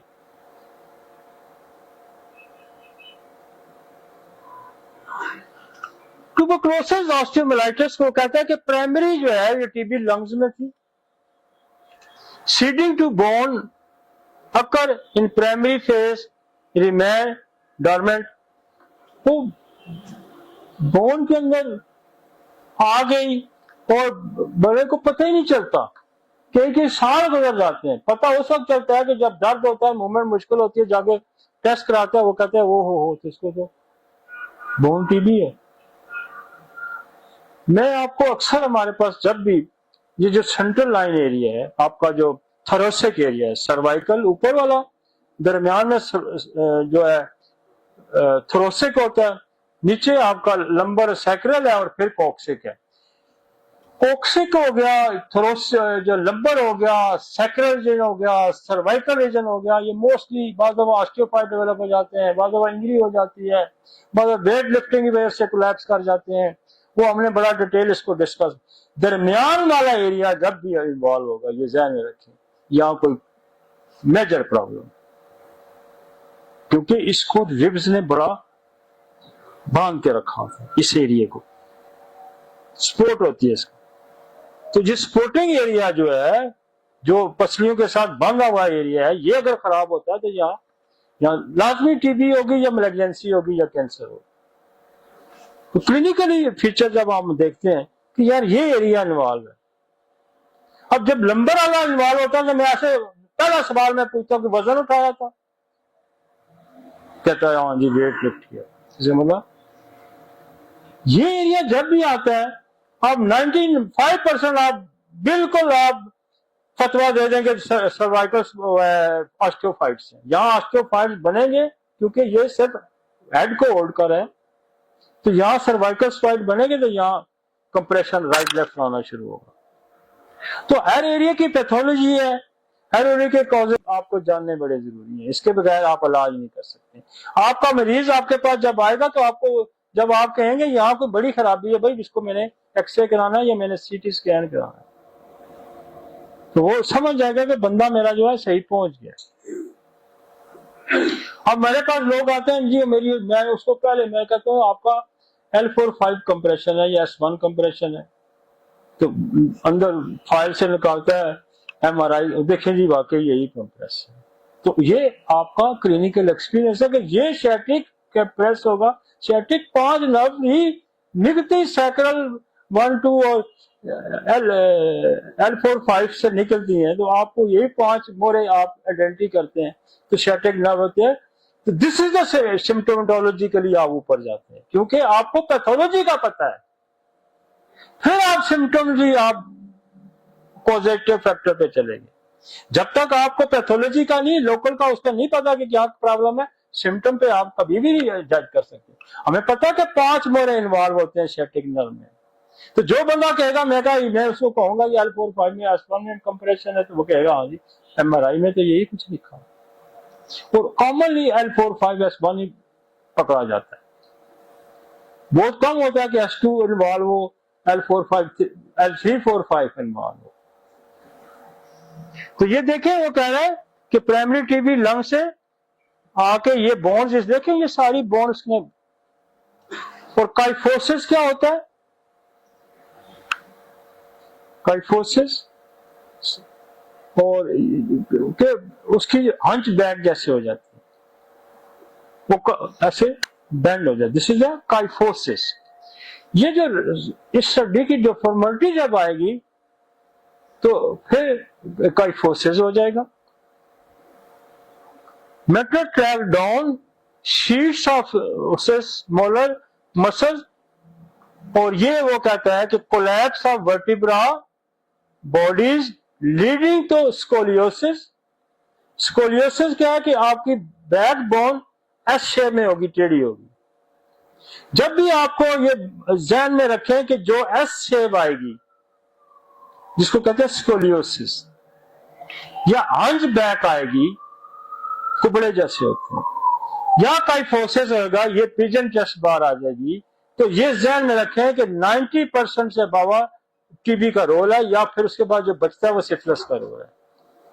तो दिस इज, यहाँ फास्फोरस बहुत अच्छा काम करती है, या कल्केरिया फ्लावर बहुत अच्छा काम करती है, लेकिन जब आप उसको टीबी का निचोड़ लगाएंगे, जब उससे सिफिलिस का निचोड़ लगाएंगे, हमने बेशुमार, मुझे याद नहीं कि हमारे पास ये जो पिजन चेस्ट आती है कभी ठीक ना हुई हो।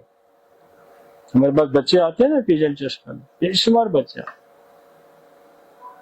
और मैंने ये सीखा, मैं बार बार नूर मोहम्मद को मैं जब पढ़ रहा था तो वो हंच बैक का इलाज बताता है,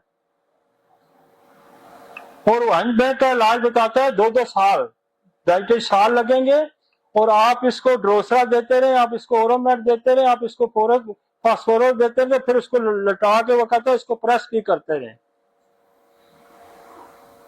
तो हमने तो ये प्रेस का अमल नहीं किया, लेकिन हमने ये किया कि कुछ थोड़ी बेसिस हमने और बढ़ा दी। जहां तक नूर मोहम्मद ने काम किया था, हमको और बढ़ा दिया। हमने बेसिलियम लगा दी, हमने सिफलियम लगा दी, हमने कार्सिनोसिन ऐड कर दी, हमने एक्सरे ऐड कर दी।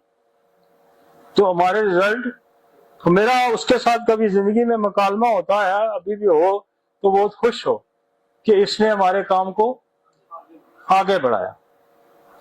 तो बेहतरीन लोग वो ही होते हैं जो काम किसी का दिया होता है उसकी वो शक्ल उसको विसत दें, लेकिन वो क्रेडिट उसी को जाता है कि उसने आपको रास्ता दिखाया,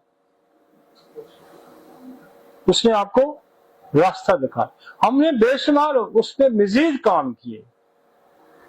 मतलब मैं अब जब ट्यूबरकुलोनियम रेजिस्टेंस लगा देते हैं, हम उसमें बेसिलियम ऐड की, हमने वो ड्रोसरा देता था, हमने बेसिलियम ऐड की, फिर हमने एक्सरे ऐड की, फिर हमने कार्सिनोसिन ऐड की, हमारे रिजल्ट और अच्छे आने शुरू हो गए। लेकिन बेसिक गाइड एक थी उसकी। और मैं आपको सच्ची बताऊं कि मैंने नूर मोहम्मद की कुछ 30-40 दवाइयां देता था टोटल, और मैं कोई महीना बैठा रहा उसके क्लिनिक पे जाके, उसकी डेथ के बाद की बात है। हमने वो सारे रजिस्टर देखे कि क्या क्या देता था, क्या क्या करता था। और मैं आपको बताऊं कि ये हमारी ये जो निचोड़ को समझने का मुझे वहां से ही मिला कि वो उस जमाने में बेसिलियम, ट्यूबरकुलोनियम, एंथ्रेक्सिनम, हाइड्रोफोबिनम उस जमाने में इस्तेमाल कर रहा है। 1988 उसमें उसकी डेथ हुई है। इसका मतलब है वो उसकी प्रैक्टिस 60s के बाद की है। तो ये 60 में होम्योपैथी का तो कंसेप्ट ही कुछ नहीं था जी। 2 दवाइयां याद करें तो आपको रजिस्ट्रेशन मिलती थी।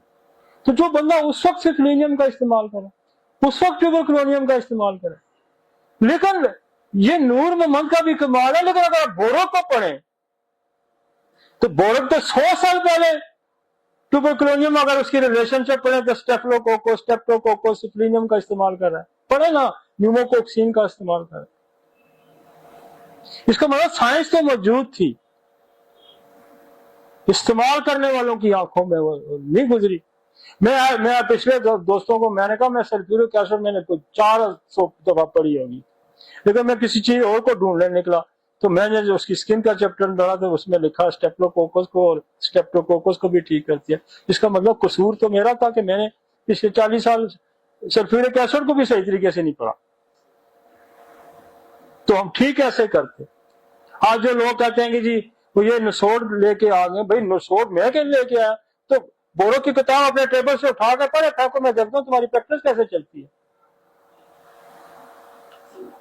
आप बोरो की किताब उठा रहे ना अपने टेबल से,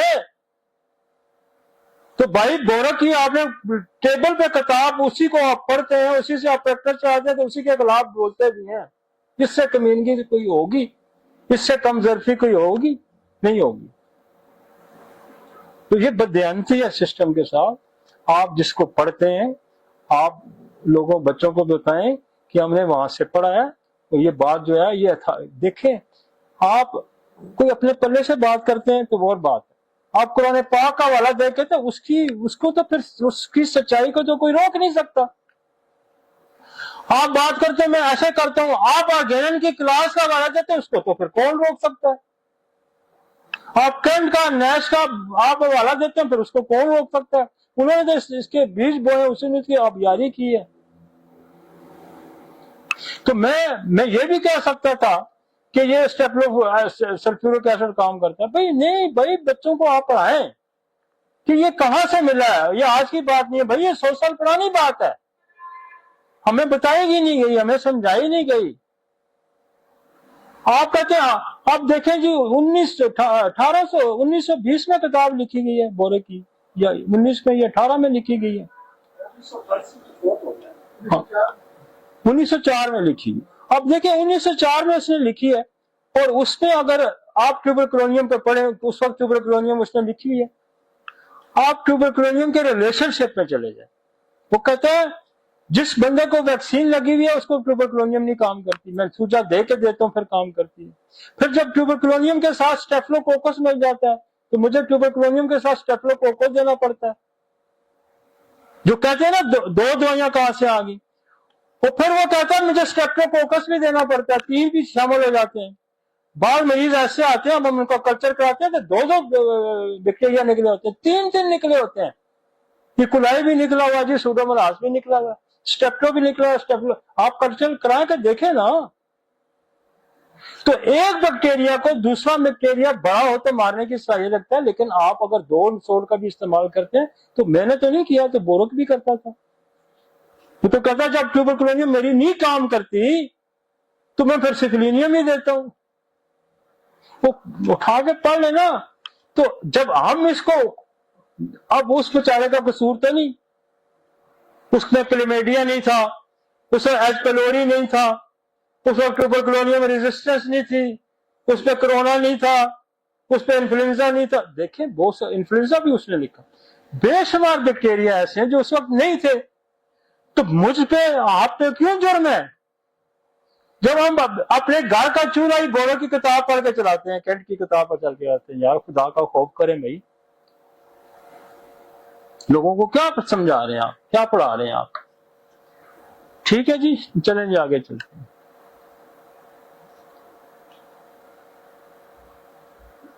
क्लिनिकल फीचर, जब बंदा आपको कहेगा यहां मुझे दर्द हो रहा है, देखिए जब लॉन्ग बोन में कहीं दर्द होगा तो वो लोकलाइज होगा। जब जोड़ में जाएगा, जब वर्टिब्रा में जाएगा तो फिर वो स्प्रेड करेगा। वो कहता है लोकलाइज बोन पेन होगा, लोकलाइज बोन पेन होगा तो उस एरिया में जख्म है। जब वो जॉइंट में स्प्रेड कर गया तो काम खराब हो जाएगा। लोकलाइज पेन होगा। फीवर एक्यूट केसेस में होता है, स्वेलिंग होगी, टेंडरनेस होगी, रिड्यूस जॉइंट मूवमेंट हो जाएगी, साइनस डिस्चार्ज होगा। ये क्लिनिकल फीचर होंगे। नेक्स्ट,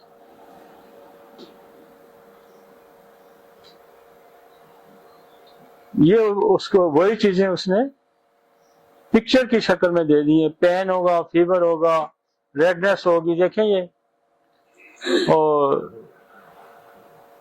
लैक ऑफ एनर्जी होगी, थकावट होगी, इनेबिलिटी टू मूव होगा, ड्रेनेज पस कहीं ना कहीं से आने शुरू हो जाएगी, और इरिटेबिलिटी होगी। ज़्यादा बंदा चिड़चिड़ा हो जाता है जब सेहत ठीक ना हो। ठीक हो गया जी।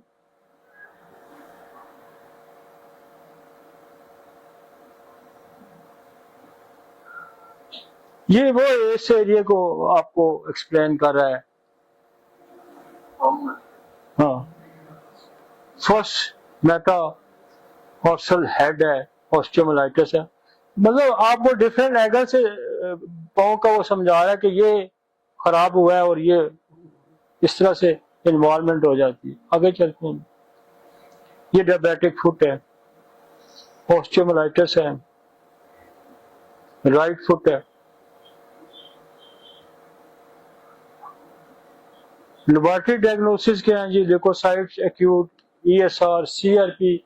जब भी कोई इन्फेक्शन होगा तो ईएसआर बड़ा होगा, सीआरपी रेज होगा, और फिर जिसका मैंने जिक्र किया ब्लड कल्चर, पस कल्चर, और जो है वो बोन बायोप्सी।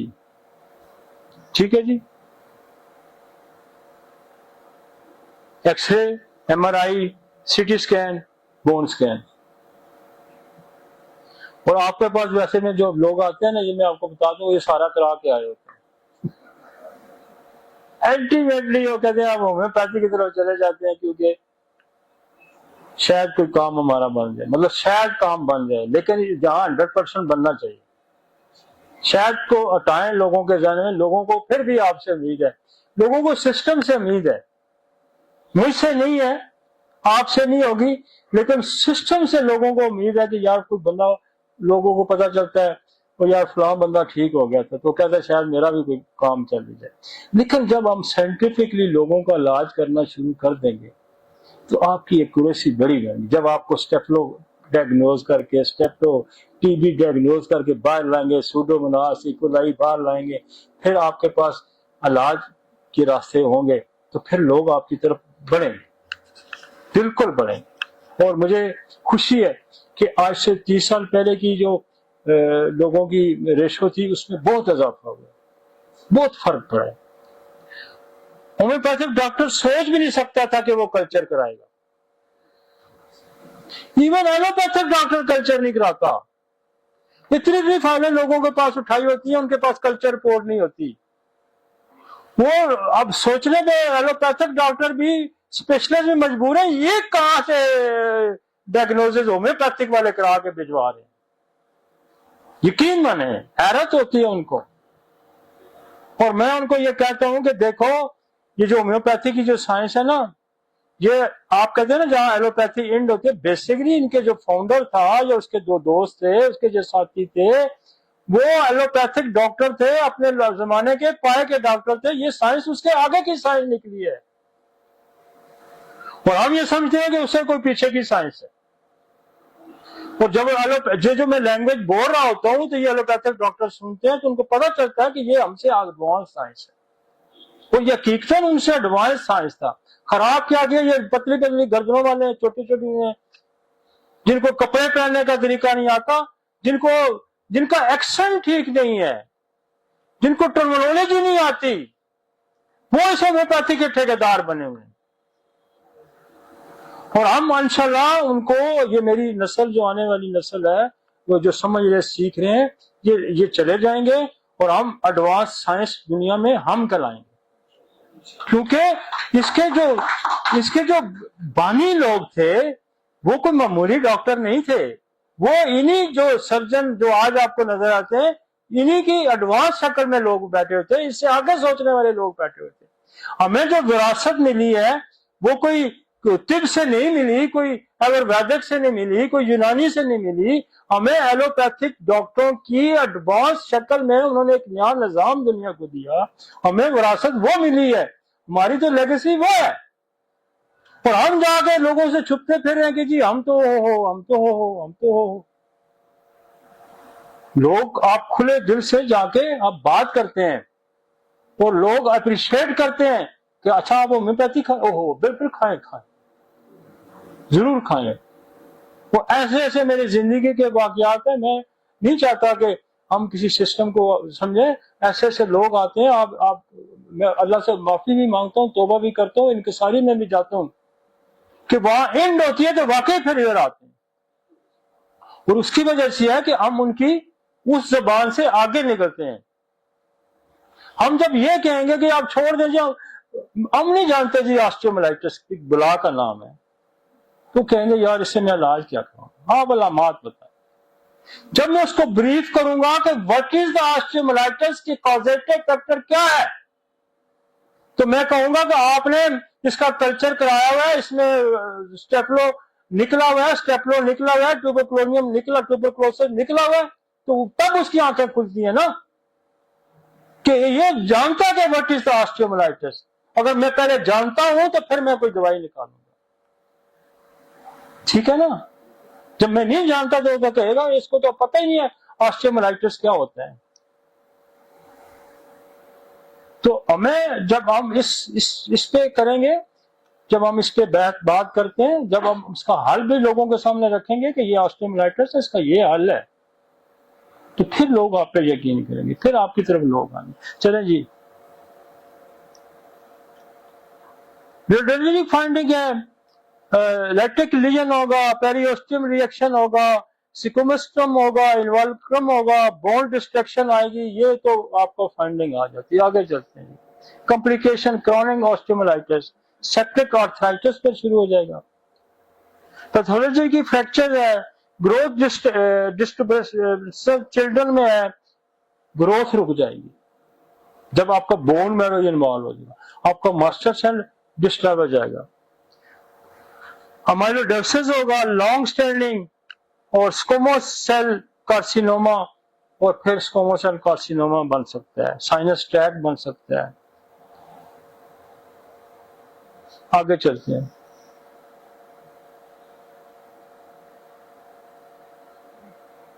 ये उनका, आगे चलते हैं, आगे चलते हैं, आगे चलते हैं।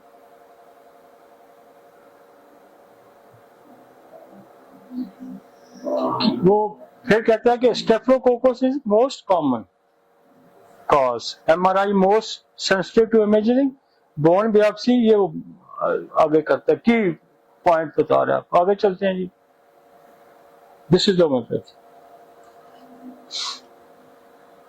मैंने यहाँ दवाइयां डाली हैं और मैं दवाइयों के थोड़ा थोड़ा ब्रीफ करता जाता हूँ। एंथ्रेक्सिनम एक ऐसी दवाई है जिसके बगैर आप क्रोनिक इन्फेक्शन को ठीक करने की सलाहियत नहीं। बेसिकली एंथ्रेक्सिनम जो है ये तिल्ली के कैंसर से बनी हुई है, और तिल्ली का कैंसर कब होगा कि जब ब्लड के अंदर कोई प्रॉब्लम होगा, क्योंकि तिल्ली इज अ फिल्ट्रेशन, वहां ब्लड, वहां नेक्रोसिस, वहां सेल का ऊपर नीचे हो जाना, सारा अक्सर जब अल्टीमेटली थैलेसीमिया हो और सिकल सेल डिजीज हो, आपका लिवर कैंसर हो, बेशुमार ऐसे बीमार हैं जहां अल्टीमेटली तिल्ली को रिमूव किया जाता है। तो ये तिल्ली के कैंसर से बनी हुई दवाई है, लिहाजा इसकी ब्लड के अंदर चेंजेस लाने में इस एंथ्रेक्सिनम का बहुत बड़ा रोल है। ये बहुत बड़ी रेजिस्टेंस पैदा करती है। हमने हजारों डायबिटिक फुट इससे बचाए हैं। हमने ऑस्टियोमाइलाइटिस के सैकड़ों हजारों लोगों को हम पहली डोज इसी की देते हैं। इसके बगैर आपका कोई भी क्रोनिक इन्फेक्शन, चाहे वो स्किन का है, चाहे वो बोन का है, चाहे वो कोई भी है, वो इसके बगैर ठीक नहीं होता। हाँ जी, थैलेसीमिया में इसको इस्तेमाल कर सकते हैं? नहीं, थैलेसीमिया में ऐसे जब आपकी बेसिकली तिल्ली जब बढ़ जाती है तो उसमें हम इसको इस्तेमाल करते हैं, ठीक है ना। तो तिल्ली रिमूव की जाती है ना, तो ये उस तिल्ली की खराबी को ठीक कर देता है, क्योंकि उसी का ये नसोड़। आपके कार्सिनोसम तो बहुत आगे है ना, ये पुराना है। और ये भी मैं आपको सच्ची बात, मुझे नूर मोहम्मद बहुत याद है, ये भी उसकी देन है। जोहर साहब कहते थे, मैं पिंपल्स वगैरह के लिए पूछने में आ गया जी, जोहर साहब को दाने की दवाई जो बच्चियां आंगी ने ठीक नहीं होते, वो कहते यार नूर मोहम्मद इन्फेक्शन, मैंने काशीरा में इसको पढ़ा था, इन्फेक्शन से भरा हुआ है। अच्छा, मेरे जितने जानने वाले थे किसी के पास इन्फेक्शन नहीं थी, मां स्वाए नूर मोहम्मद के पास थी।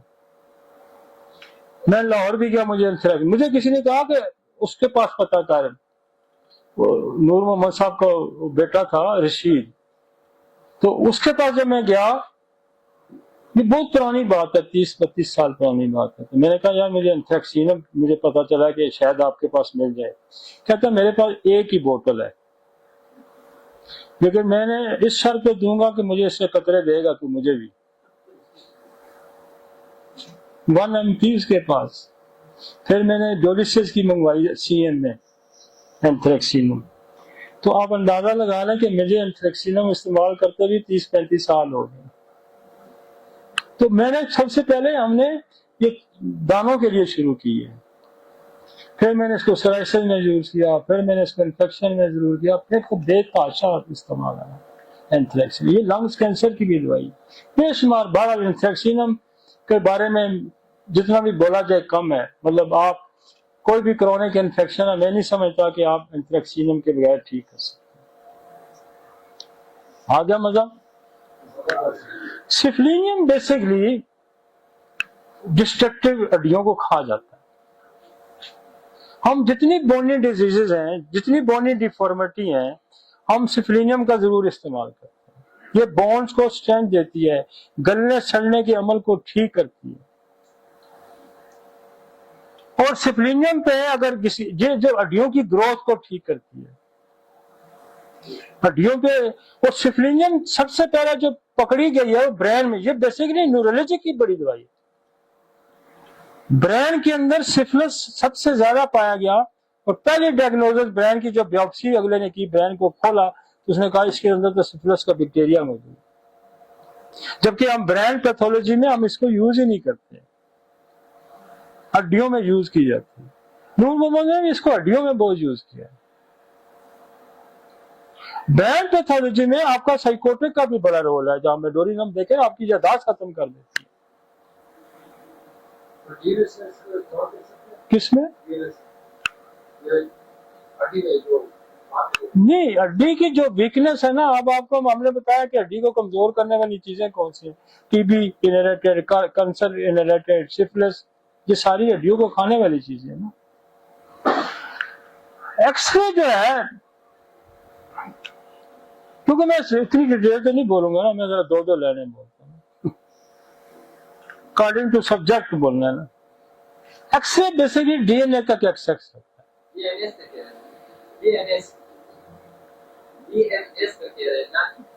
हाँ, डीएनएस में आपके ट्यूबरकुलोनियम का ज्यादा रोल है ना। बेसिकली साइनसाइटिस होगा, साइनस होगा, आपकी म्यूकस मेम्ब्रेन से सिक्रीशन जब आउट होनी शुरू हो जाएगी, तो 7 कार्टिलेज बोन है ना, तो ये मेम्ब्रेन जब इन्फेक्टेड होगी तो कार्टिलेज बोन इन्फेक्टेड हो जाएगी, वीक हो जाएगी तो टेढ़ी हो जाएगी। This is DNS. ठीक हो? वो 4 दवाइयां डीएनएस में बेसिक रखती हैं: ट्यूबरकुलोनियम, इन्फ्लुएंजम, मेडोरिनम, सोराइनम, और अगर उसके बाप को भी थी तो कार्सिनोसम। इनके बगैर साइनसाइटिस डीएनएस ठीक नहीं होता। हम जाएंगे ना गुजरांवाला जब, तो मैं हेड टू टो शुरू करूंगा, तो फिर मैं आपको बताऊंगा कि कौन कौन से हेड में प्रॉब्लम है, कौन कौन से नाक के प्रॉब्लम है, कौन कौन से गले। पहले हमने एज वाइज शुरू किया था, इस दफा हमने डिफरेंट साइड से हम आएंगे हेड टू टो, ताकि लोगों को पता चले कि हम सिर्फ एक लाइन नहीं जानते, हमारे पास बहुत सारे ऑप्शन हैं। एक्सरे बेसिकली डीएनए तक एक्सट्रैक्ट होता है। एक्सरे की पैथोफिजियोलॉजी ये है कि जब एक्सरे से लोग एक्सपोज हुए तो उनको कैंसर हुआ, और कैंसर कब होता है? जब डीएनए खराब हो जाता है। तो इतना याद रखेंगे, जो बहुत डेप्थ में जब ऑस्टियोमाइलाइटिस चला जाएगा, नहीं निकलेगा, तो एक्सरे की सपोर्ट हम लेंगे। कार्सिनोसन तो कार्सिनोसन मेलानोमा, कार्सिनोसन ऑस्टियो, ये बहुत आम रोल है इनका, इसके अंदर बहुत आम रोल है। ट्यूबरकुलोनियम आपको अंदाजा ही हो जाएगा कि उसने जब कहा कि बोन ऑस्टियोमाइलाइटिस का काज, बड़ा काज क्या? टीबी काज है। तो आप ट्यूबरकुलोनियम, ट्यूबरकुलोसिस रेजिस्टेंस, बेसिलिनियम, इसके बगैर और ड्रोसरा के बगैर आप ऑस्टियोमाइलाइटिस का कॉज जिसका टीबी होगा आप इलाज नहीं कर सकते। स्टेफ्लोकोकस जिनका पॉजिटिव होगा उनका आप इलाज नहीं कर सकते as a intercurrent remedy. Bones के अंदर आप अगर चले जाएं मिनरल्स के अंदर, मैटर्स के अंदर,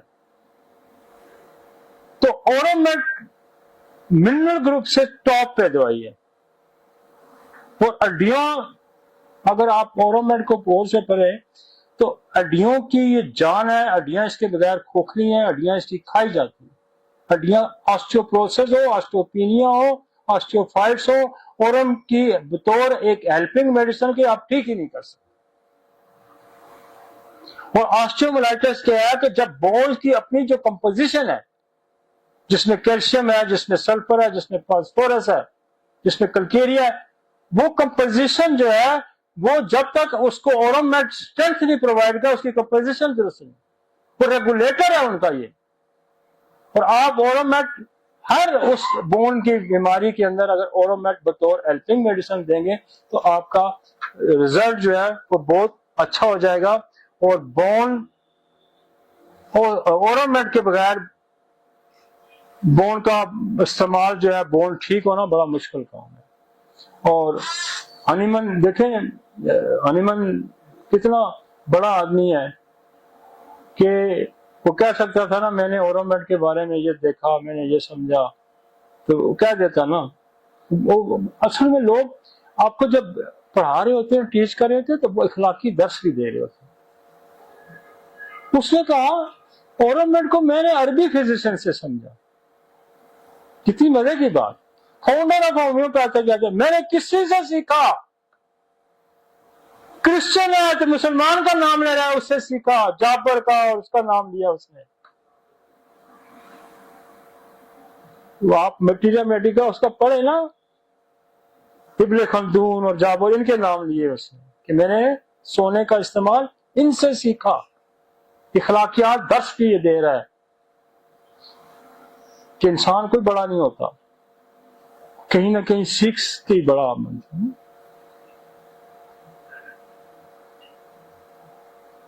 अच्छा, ड्रोसरा। अब ड्रोसरा को ये भी हमें नूर मोहम्मद से मिला। वो हड्डियों में ड्रोसरा का इस्तेमाल करते। लोग तो इसको खाली खांसी की दवाई समझते थे। आप ड्रोसरा को पढ़ें जाके काशी राम में, टेलर के कुछ ने 10 केस दिए हुए कि फलां की हड्डियां कमजोर थी, वो गाड़ी की लचक भी बर्दाश्त नहीं करती, हमने उसको ड्रोसा दिया 1M 10M में, तो 6 महीने साल बाद इसकी हड्डियां मजबूत है। बेसिकली ड्रोसरा का जो ये बेसिकली प्लांट ग्रुप से इसका तल्लुक है। इसका फूल बड़ा खूबसूरत होता है और उसके ऊपर ऐसे वो जैसे शहद नहीं पड़ा होता, इस तरह ड्रॉप्स पड़े होते हैं। और जब भी इन पे इंसेक्ट बैठता है तो ये यूं बंद होना शुरू हो जाता है, उसको हड्डी समेत ये खा जाता है। इसकी पैथोफिजियोलॉजी देखें ड्रोसरा प्लांट की, कि यूं खूबसूरत फूल है। इसके बाद ऊपर जो इंसेक्ट आगे बैठा, मच्छर बैठा, कुछ आगे बैठा उसको खाने के लिए, तो इसकी खुराक ही वो है इंसेक्ट। वो मतलब उस जानदार को हड्डी परोस में भी हड़प कर जाता है। एक और जैसे सांप है ना, जिसको वो कहते हैं, वो बड़ा सांप जो है, उसका क्या नाम है? हाँ, पाइथन। पाइथन भी ना पूरा निकल जाता है। अब पाइथन हमने मंगवाई है, तो पाइथन का हम वहीं इस्तेमाल करेंगे जहां हम ड्रोसरा का करेंगे। पूरा वो बंदे को खा जाता है हड्डियों में, पूरा ही अंदर ले जाते हैं ना चीज को। ये ड्रोसरा और पाइथन में मशाबत है, तो ये इसके हड्डियों के समेत खा जाता है। लिहाजा जहां भी स्ट्रक्चरली तबाह हो रहा है स्ट्रक्चर, वहां ड्रोसरा जहन में बैठा। काली खांसी से निकल जाए, बहुत बड़ी दवाई है। हमारे तो दवाइयां लोगों के घर चलते हैं, जो हमें 30-40 साल काम किया है ना, और मुझे शर्म आती है ये कहते हुए भी, लेकिन लोग ये समझते हैं आज नूर मोहम्मद का नाम है तो उसकी कब्र में रूह खुश होती है। उसके बेटों ने इतना नाम नहीं लिया होगा जितना मैंने लिया, यकीन माने, इसलिए कि उसने इंसानों के लिए काम किया। चाहे उसका काम पब्लिक का तो नहीं हो सका, लेकिन मेरे तक पहुंचा ना, तो यार मुझ तक तो पहुंचा ना, मैंने इसको क्यों इधर रोकना है? मैंने इधर क्यों रोकना है? अगर मैं रोकूंगा तो मैं बददियानत हूं, मैं उसका नाम भी ना लूं तो मैं बददियानत हूं। खुदा आमद ही नहीं करता हम पे, उसने ऐसी ऐसी आमदें की हैं कि हम खुद सोचते हैं कि यार ये कहां से तूने मेहरबानी कर दी, ये तूने कहां से मेहरबानी कर दी है। इसलिए कि दरिया को जब बंद डाल देंगे तो फिर आगे तो पानी नहीं जाएगा, फिर अगली फसलें सैराब नहीं होगी, अगले लोगों तक नहीं पहुंचता, तो बंद न डालें, उसको रोके मत, उसको चलने दें। मजा आया ना दूसरा औरमेट का, कभी आपको भूलेगा नहीं। जहां किसी का बोनी स्ट्रक्चर तबाह होगा, आपको ड्रोसरा औरमेट याद होना चाहिए।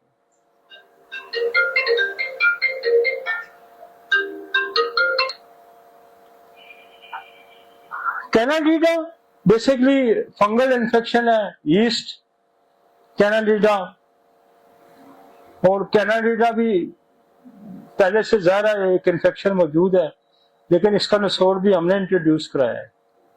कैनाडीडा का तो किसी को पता ही नहीं था।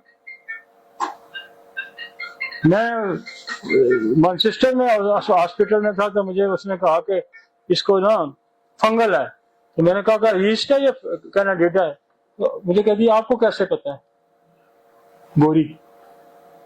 मैंने कहा मुझे पता है, तो फंगल होगा तो ये फिर कैनाडीडा ही होगा। तो हम कैनाडीडा पिछले 20 साल से इस्तेमाल करवा रहे हैं इसका रिजल्ट।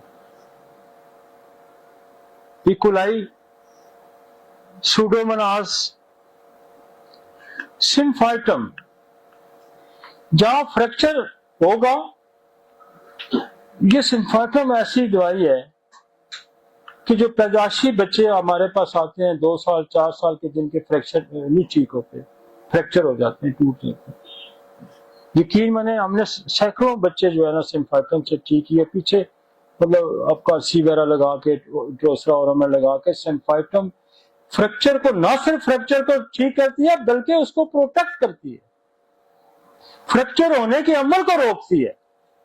मैंने आगे उस बच्ची का केस बताया ना आपको कि उसकी हड्डी कमजोर थी, उसको फ्रैक्चर होने के, आप फ्रैक्चर सिम्फाइटम देते हैं, हड्डी को मजबूत कर देगी।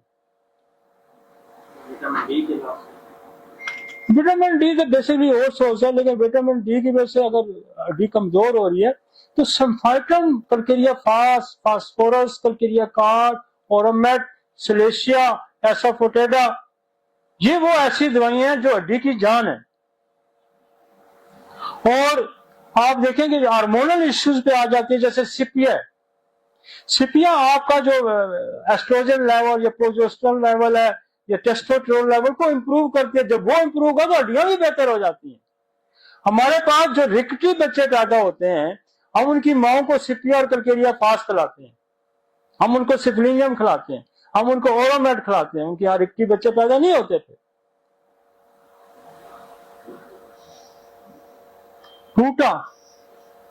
रूटा भी कंपाउंड फ्रैक्चर, जो आपका लिगामेंट्स और बोन का फ्रैक्चर, रूटा उसको बहुत अच्छा ठीक करती है। आगे जी, कल्केरिया कार्ड, कैल्शियम। आप यकीन माने, हमने कल्केरिया कार्ड से बोन ठीक किए, हमने कल्केरिया कार्ड से दिमाग के ट्यूमर ठीक किए, हमने एपिलेप्सी ठीक की, हमने जो बच्चे चलते बोलते नहीं थे, कल्केरिया कार्ड। और हमने क्या पकड़ा हुआ था, एक अलामत मैंने पकड़ी होती थी बच्चों में, माजूर बच्चों में, कि सर पे पसीना आता है, सोते हुए नहीं आता। ये कैल्शियम का बड़ा खासा है। पाँव ठंडे, सर गर्म, बेलाडोना की क्रोनिक है, और सर पे अगर पसीना वाइल स्लीपिंग बगैर अनकवर्ड अगर आता है तो कल्केरिया कार्ड को भी फेल ही नहीं होती, चाहे उसको कैंसर है, चाहे उसको, मतलब कॉन्स्टिट्यूशनल रेमेडी है। पीछे न्याजमेटिक आप दवाई लें, इतनी अच्छी कॉन्स्टिट्यूशनल रेमेडी। और मैं पिछले 30 साल से हम सिलेशिया का इस्तेमाल करें। पिछले 30-35 साल से मेरा शाज़र नाजर, मैं नहीं कह सकता किसी के ऊपर से आई हो तो ना बचाओ, ऑस्टियोमाइलाइटिस वाला या डायबिटिक फुट वाला, सिलेशिया ने उसको बचाया। हमने बिगड़े हुए जख्म, जितने पुराने जख्म हुए, सिलेशिया ने उसको ठीक किया। सिलेशिया का इस्तेमाल हमने एक नए अंदाज में किया। हमें तो हर बंदा, जब हम कॉलेज में पढ़ते थे, जब हम प्रैक्टिस में, मैंने कहा फास्फोरस कभी नहीं देनी, सिलेशिया कभी नहीं देनी, ट्यूबरकुलोनियम कभी नहीं देनी, कार्सिनोसन कभी नहीं देनी।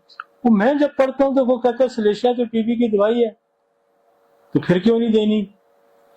अच्छा, सिलेशिया सप्रेशन करता है, इसकी एक बड़ी खुसूसियत है। ये सिलेशिया हो गया, पल्सटीला का क्रोनिक है सिलेशिया, इसकी ये जहां से इनको रिकॉर्ड मिलेगी नहीं, इसने आगे काम शुरू कर दिया। अगर का इसे उल्टा चलन पड़ना, मतलब जहां इनको रुकावटें मिलेंगी, इसने दूसरी तरफ चल पड़ना। इसलिए कहते हैं कि जिनको टीबी होगी या जिनको होगी, तो अगर डायरेक्ट सिलेशिया, तो वो क्या करेगा कि वो लंग्स के अंदर इन्फेक्शन करके उसको, वहां उसकी जो सेल है उनको स्क्वीज कर देगा। तो फिर हमने इसका हल निकाला। हमने पल्सटीला से इस किस्म के ठीक किए केस के आप बंदा सोच भी नहीं सकता, जो मैं एक निश्चित में बता ही नहीं सकता कि इतने केसेस हैं। हमने शुरू में इसको, जहां इन्फेक्शन मैंने देखा ना, इंथ्रेक्सीनम जब हमने लगाई, फिर हमने इसके अंदर बेसिलिनियम लगाई, ग्रेफाइट जब हमने लगाई, तो जिसने इतनी सेफ होगी क्योंकि इससे बेहतर दुनिया में एंटीबायोटिक ही कोई। ग्रेफाइट करती है, बाहर के रुख चीजों को रखती है, धकेलती है। उसने पीछे लॉक किया, सिलेशिया को उसने रिवर्स नहीं आने दिया आगे का, पल्सटीला को उसने आगे धकेला। आप जो चाबुक लेके खड़े हो जाए ना, तो फिर जानवर आगे भागता है, पीछे घोड़े को चाबुक चलता है ना, वगैरह खड़ा नहीं हो जाता, रिवर्स मारता है ना को। आप देखा ना टांगे वाला, बाद गांव के लोग जो जानते होंगे, जानवर जो ना, वो जो जूट पड़ा होता है उसको तोड़ देते हैं, इसे आ जाते हैं, बिखर जाते हैं। ये वो चाबुक है जो बिल्कुल सीधा रखता है, जो पीछे नहीं आने देता। तो जब आपका नसोड़ पे ग्रिप है, कोई भी मिनरल है चाहे वो पॉइजन है, वो रिवर्स नहीं मारेगा, ये इसको ब्लॉक करेगा, इसको आगे पुश करेगा। आगे नसोड़ की ये साइंस यही है। मैं हजारों लोगों पे सिलेशिया काम, मेरा पहला केस था जब मैंने, आज से 32-35 साल, एक बच्चे के कान बहते थे तो मैंने इसको सिलेशिया दे दी, तो कान जो बहते हैं डायरेक्ट दे दी, नहीं पता था, अब वक्त लगता है। उसने कहा जी पीठ बंद हो गया, बच्चा तो फिर चीखें तो पुकार, पास बंद होगी अंदर, तो नर्व पे उसने प्रेशर डाला, तो उसको मेरे पास आया। तो मेरे पास, मुझे इतना याद था कि सिलेशिया की एक्यूट जो है पल्सटीला है, तो मैंने उसको पल्सटीला दी, तो कान फिर गाना दूर हुआ, तो दर्द खत्म हो। तो सिलेशिया में भी तंग किया इसने। देखिए ना, जो सपेरा होता है वो सांप कोबरा भी पकड़ लेता है ना, पकड़ता है या नहीं पकड़ता। फिर हमने इसको पकड़ा, जिस तरह कोबरे को ना सपेरा पकड़ता है। हमने कहा अब इसको हमने पकड़ लिया, फिर हमने इसको बंदोबस्त करके यूज किया, और अल्लाह का शुक्र है, इससे वो कहते हैं कि नेबती दुनिया में कोई नहीं इन दवाइयों से। इसी तरह हमने फास्फोरस से काम लिया, इसी तरह हमने पल्सटीला से काम लिया, इस तरह हमने सिलेशिया से काम लिया। फिर आपकी एक दवाई मैंने और लिखी है, पायरोजिनम, जो इन्फेक्शन की वजह से बुखार आते हैं। क्या खूबसूरत दवाई है, कोई भी इन्फेक्शन है। इवन हमने डिलीवरी के केसेस पे बाद, जब औरतें जिनको सेप्टिसीमिया हो जाता है, बुखार हो जाते हैं, हम एक पायरोजिनम की डोज देते हैं।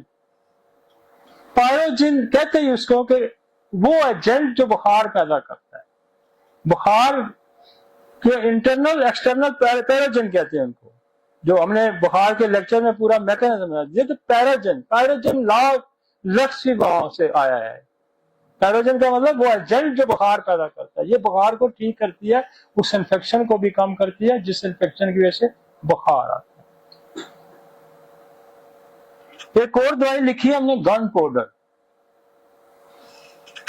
फौजी जो होते थे पुराने जमाने के, कई जंग अजीम की भी बातें हैं कई कि जिनको कहते हैं सिफिलिस हो जाता था, सुजाक हो जाता था, कोई स्किन का खारिश हो जाती थी, इन्फेक्शन हो जाती थी, तो बल्कि एक जगह वो लिखता है काशीराम के, बरतानिया के फौजी जो है ना, इससे बड़े जो सिपाही हैं बड़े बखूबी वाकई में 3 थैले की जाके गन पाउडर खरीदते थे बाजार, तो चुटकी भर सुबह दोपहर शाम लेते थे तो हर किस्म का इन्फेक्शन ठीक हो जाता था। तो गन पाउडर बेसिकली बारूद है, इसमें नाइट्रेट है, इसमें सल्फर है और एक आध कोई और चीज है। तो जो इन्फेक्शन को ठीक करने की इसके अंदर सलाहियत पाई जाती है, जैसे हम मसूड़ों के इन्फेक्शन में, दांतों में, मैं इसको बहुत यूज करता हूँ, ये जो फोड़े फिंसियां होते हैं, हम गन पाउडर का बहुत इस्तेमाल करते हैं। और इसके साथ बड़ी दोस्ती है हेपर सल्फ की। हेपर सल्फ गार्ड हुआ है, हेपर सल्फ जो है वो अगर आप गन पाउडर के साथ देते हैं तो इसके फंक्शन को वो तेज करता है। और मैं अक्सर हम गन पाउडर के साथ हेपर सल्फ का इस्तेमाल करते हैं, मतलब बीच में मैं एक आध डोज देता हूँ। तो गन पाउडर हर किस्म के इन्फेक्शन को मारने की और बॉडी के अंदर सलाहियत पैदा करती है। तो एक और दवाई है जो यहाँ इसमें लिखी, रेडियम ब्रोमेटम। रेडियम ब्रोमेटम जो है ये भी बॉडी के अंदर इन्फेक्शन को मारने की सलाहियत पैदा करती है, वायरस बैक्टीरिया को मारने की। एक और दवाई है वो मुझे अभी याद नहीं है, वो भी आ जाएगी, कि वो भी अभी आ जाएगी यार। फार्मालिन जो है वो भी आपके बॉडी के अंदर, जो आपको पता है फार्मालिन जो डेड बॉडी पे लगाई जाती है या ये जो मम्मीज वगैरह जिनको उन पे लगाई जाती है, ये बहुत हद तक इन्फेक्शन को बैक्टीरिया किलर है। तो बाय बगाए आप फार्मालिन दें, आप गन पाउडर दें, आप रेडियम दें, आपके पास अगर प्रॉपर रिसोर्ट नहीं मिल रहा आपको तो आप इन दवाइयों से भी काम ले सकते हैं।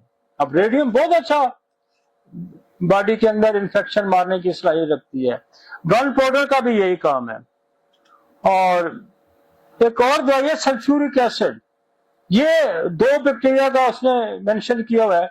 ये बेसिकली स्किन की बहुत बड़ी दवाई है और जो चिल ब्लेंस की वजह से गैंग्रीन हो जाती है, सल्फ्यूरिक एसिड उसको ठीक करती है। आप अगर इसको डिटेल पढ़ेंगे तो बहुत सारा कुछ इस पे लिखा हुआ है। थूजा एक और दवाई है कॉन्चिलिनम। कॉन्चिलिनम बेसिकली सिपिया से बनी सिप है, सिप। पिछले दिनों में हम 2 सारे डिस्कस करते थे ऑस्टियोफाइट पे, बोन्स पे, जो यहाँ बल्कि बैठा हुआ है अपना जीमी बैठा हुआ है और भी सारे दोस्त, उसमें भी कॉन्चिलिनम का जिक्र हुआ। तो मायस्टिका भी इन्फेक्शन की दवाई है, लेकिन मायस्टिका को मैंने देखा है कि वो उसके बारे में तो ये लिखा है कि ये स्लेशिया की तरह काम करती है, लेकिन हमें मायस्टिका सिर्फ एक जगह में हमें रिजल्ट मिला है और वहां कभी वो फेल नहीं होती। ये जो इन्फेक्शन है जहां से नाखून शुरू होता है, इसकी जड़ का जो इन्फेक्शन है, ये हम 2 दिन में देते हैं, 2 दिन में ड्राई कर देता है। तो मायस्टिका बेसिकली उसको स्लेशिया से कंपेयर करता है, लेकिन बेसिकली मेरी 30-40 साल प्रैक्टिस में हमें जो सक्सेस मिली है उसकी यहां ही मिली है। तो कॉन्चिलिनम बेसिकली हड्डी को कमजोर कर देता है, वो हड्डी के जो सिरे हैं वो पक जाते हैं, एक तो पक जाते हैं और एक उनके अंदर ऑस्टियोफाइट कोने डेवलप करती है। तो जो ऑस्टियोमाइलाइटिस है रेपर्टरी में, जो मर्फी की रेपर्टरी में है, उसमें कॉन्चिलिनम ब्लॉक लेटर की दवाई है, उसमें गन पाउडर ब्लॉक लेटर की दवाई है, उसमें कल्केरिया का ब्लॉक लेटर की दवाई है, उसमें ओरोमेट ब्लॉक लेटर की दवाई है, उसमें कल्केरिया पास ब्लॉक लेटर की दवाई है, उसमें स्लेशिया ब्लॉक लेटर की दवाई। तो ऑस्टियोमाइलाइटिस का जब आप ट्रीटमेंट करना चाहें, मुझे तो बहुत कम जरूरत पड़ती है, मैं आपको सच्ची बात बताऊं, मैं तो स्लेशिया पे बहुत रिलाई करता हूं, हम स्लेशिया पे बहुत रिलाई करते हैं। और स्लेशिया से बेहतर दुनिया में कोई 3rd 4th 6-7 जनरेशन जो एंटीबायोटिक है ना उससे कई गुना ज्यादा काम करते हैं। Carbolic acid, carbolic acid basically ये भी इंजरी की दवाई है। और कार्बोलिक एसिड ऐसी इसकी खुसूसियत है कि इसकी जो मोडेलिटी हमने पकड़ी हुई है वो ये है कि ये कोई भी स्मेल, चाहे वो ऑफेंसिव स्मेल है, चाहे वो अच्छी स्मेल है, चाहे वो परफ्यूम की स्मेल है, इसको बर्दाश्त नहीं। मेरे पास पिछले दिनों में एक बंदा आया उधर कहीं से धीर से, उसको पिछले 2-3 साल से खांसी है, 2-3 साल से खांसी है और वो मास्क के बगैर चल नहीं सकता। तो मैंने जब उससे पूछा तो कहता है जी मैं कोई परफ्यूम की स्मेल, कोई ठंडी हवा, कोई बदबू, मेरी फिर खांसी नहीं रुकती। हमने उसको दी ट्यूबरकुलोनियम और मेडोलिनम दी, कार्सिनोसन शुरू में लगाई और मैंने उसको कार्बोलिक एसिड लगाई।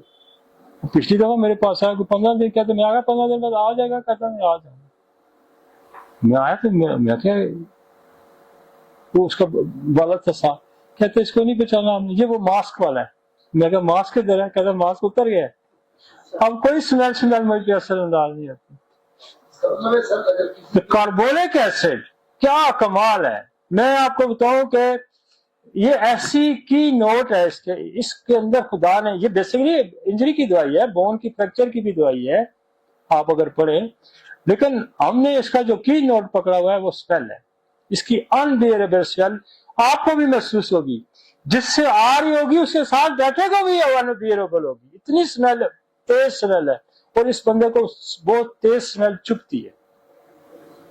तो कार्बोलिक एसिड जैसे लकोरिया ऑफेंसिव है, कोई भी उसकी बॉडी का डिस्चार्ज बहुत ऑफेंसिव है, अनबेरेबल है। हालांकि एसिड नाइट्रिक है, एसिड बेंज है, लेकिन कार्बोलिक एसिड कमाल है। मैं कहता हूँ नशा आ जाता है जब आपके पास इस किस्म का मरीज आता है ना, आप खुश होकर दवाई देते हैं, अगली दफा रिजल्ट आता है तो फिर आपको मजा आता है। होम्योपैथी बड़ी